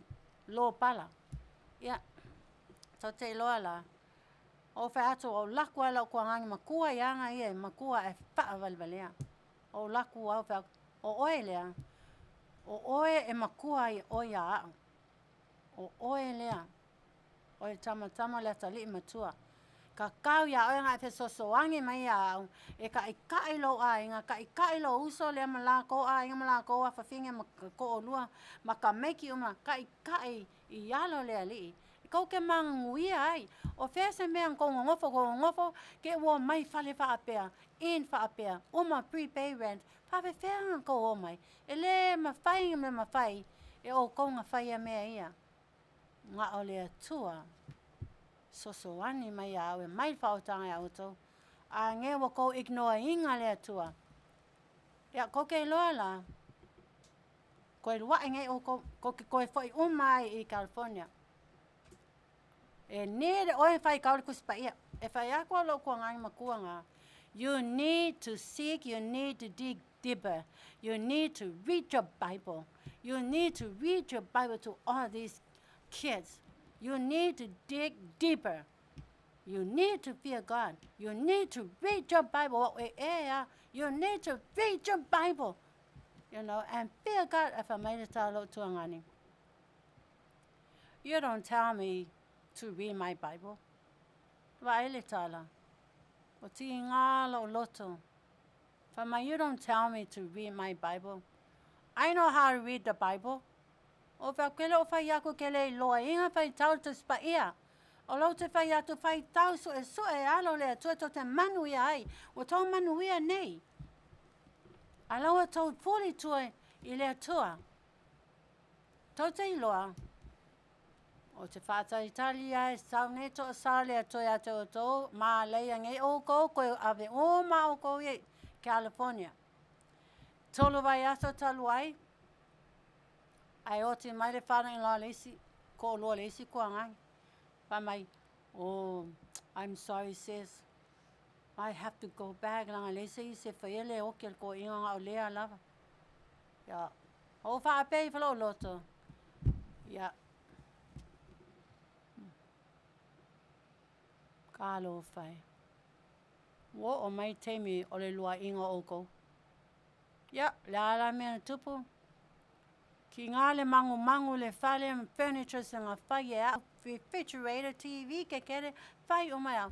Wa mangu aku ai. But they had no choice. They had to go back to California. Tō whaalonga mai la. Wa whai lea tua I mea to e fo'i e California. I leave the houses, furnished house, beautiful homes behind. Yeah. Le umi lava ai oti mai leisi mai Samoa, le tuangane o la wisi in la. So te loa mena tupu. Walo moa ia. Ia le whawhine I le oti o lon tuangane. Ia whai. Wa totongi tamaiti nei le pāsese a lo tuangane. Walo e whai mai Samoa. Ai ki ia I mau ka meiki. So te sila mai. O le lua inga ngā le o au vaianga ngā le atua. Pēna o whai ai. E toi lua I o toi California. O si ngole o kiso. O walu au whaku kiso. Wa mai maulo o whale ke ngofo ai. Wa mai maule ke mo le atua ia oi. Fa o oe ki a konga le kare sia se whapea ui ai. E whai so whai ai tu lo lava. E ese mai oe mai o tuangane ia. Ke loa la. Ka la ave o le train. Leise me la ngofo ai. Lawo umal au vaianga ia. Ia walo loa kokongi le train. Ia pa oso ai kiso. Alu la I le train lea. Koe avinga ia oe alu Anaheim. Koe pese umai o to e le atua o ko umanga ko whaale kong. Ia. Ale yo. Paki le whale whama singa ua rent e leim se kokongi. O le rent an kokongi au I whama singa. O ngā kai rent. Pai. Ese ma le whale tono tangata Iona ala. Ma lai a fo tangata Iona ala ai le o ala le atua. Ia wo uma. Wa koe fo I uma lava. Koe fo I uma I motels. And later on, maku kua ka meki, they all found jobs. O whiololo ai wa mo apartment. ia no for lava, I stay behind, a mai lea tua, it's not time yet. O la o mai nei la tātou whai unga, o lau serious lea. O le whai unga lau serious. Wa o ma nere misiona lea tua. A wina ia o te tongo tangata pālangi ia ma tangata mea uli ia. Toi a wina a o i California e momoli le salvation le whaoratanga le toi yo a inga. Na vai vai i le tua ma leanga mena no nofo ai. Ai leo sta i lava. Ia, o toi fo mai loi ai ken sa. Continue an ngā lue, wale ai nei ngā ngi fale. So te loa la ia ona so fale ia. E tasi le ona o ni ngā fale ia wha. Wa whaafefe mai au la o ngela ko e sua. O ngā ngā lango loi ngā ai. O weka fefe wha ma singa ngā ngofo ai e leisen rai ngā kokongi. Yeah, well, going off on Kokongi Umalang, I didn't want them to take me to court and file a lawsuit against me. Off on Kokongi Uma ngai fale. Se mea ale anga ole le ongo ngatusa. Le ongo le sababali le tutusa sabelinga. Iluma le atua. Ian toi o mai umala, ia toi mai ona toi rentala ko fale, awa Manuia ai ona, ia o furnitures uma ia.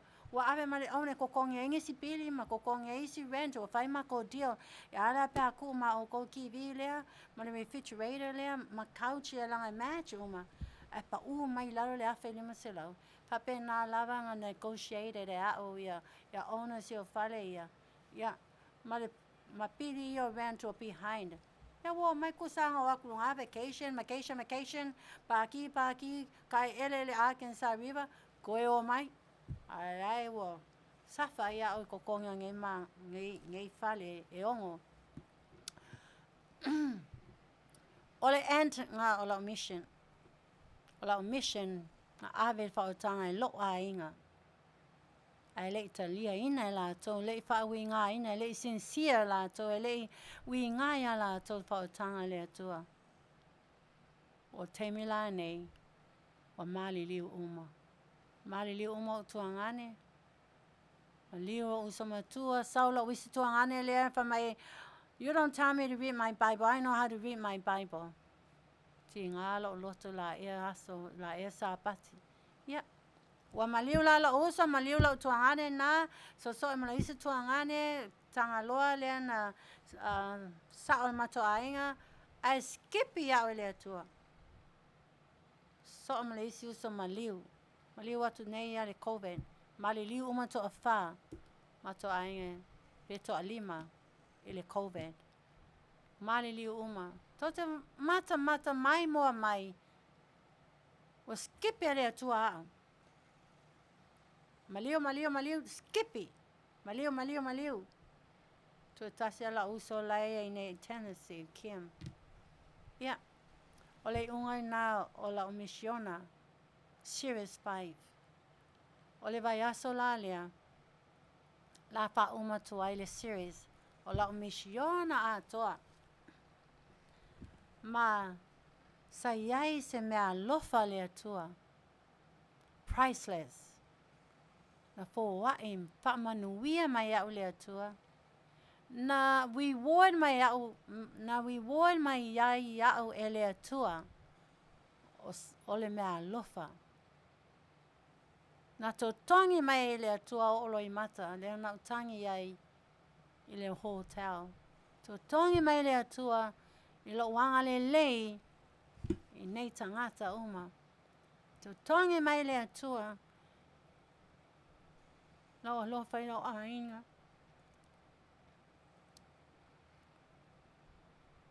O te pai atu o tau. Elei tau tuli lima au ele atua. Alau te atunga lue. A sauni ele atua lo mea lofa. To atu mai lave ele atua lo mea lofa. Ele maa sina moli. Me nau tuuina ai, nau tuuna ai, nau liva ai a Arkansas. Na iai le mea alofa le atua. Faapitoa le mea alofa le atua, te leiloina usa one le atua lo mea alofa. A reward mai au at the very end before I left Arkansas. O lo fesili la le atua te nofo, ele neiva yaso, ma mafau po le ale mea alofa lea. E lima se lauta la. E watu ya oe lea. Pe a e mata ina sao mai. Lau mea lofa. Na faa mea lofa na tutongi mai e ia oe lea tua. Ia, ole unga na. O fesili la lea watu fesili le vai aso atua. Vai aso la lea aso lulu. Ia, o te mana e fō hai atu le lima se lauta la lea mo oe lea e sao lo mate mai. Lau mea lofa. Na faa mea lofa mai e lea tua ia te au. Ia. Manu'atele tu lava lea tua ia te outou. Mātua, usom tuangane, whanau, Aotearoa, all over the world. I love you all. Ia, whaasoifua. See you next week, same time at 4 o'clock. Same station, same pule, same people here, same me. I love you all. Thank you so much. See you next week.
Faapitoa toima. Manuia toa ia te outou ma faatoesa toa so ia te outou I se tala ua sasi atu e au nei tina fatai luka. Samoa. Malau whaafonganga. Whapefo I paanga. O le siufonga le tai au fōu le radio Samoa. Ni nā ua mai atu, te whamatalanga fōi a le tua whinei, ia Leatuiva, o li i Aso'au. Ua tātou lau soa. Ma lau whaasoa lo tātou whaafongaanga Samoa mo ona tangata. Ma pāanga o le siufonga o le tai au fau. Whapea fo i nofo i whaisi au e fia. Ua mawhai o na maua mai le nei proklame Manu'atele i le nei a fiufi. E whapai ma ruai fuenga. Ma whaamari atu ai se ngangana po se upu. Ua la sia vale i lau whaafonga anga. Samoa mo ona tangata. Ia lelea i matangi. I ona vasa ia e fia i le lai i ona tau a fiafi. Whapai malu i o tau finangalo ma whaatawhea i le Aoauli o le vasa. A o le tautua le nā a le Manu'atele ua maua i le nei Afioga saunia e Leatuivaoalii o li'i Aso'au mo lo'u nei tangata o tulau tiri ai. Faatofa soifuina ai le afiafi soifua upu. Ala vea toe ki mai lau le kio le vai aso asau nei. Ia soifua lau whaafongana Samoa mo ona tangata. Soifua ma ia Manuia le afiafi.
I'm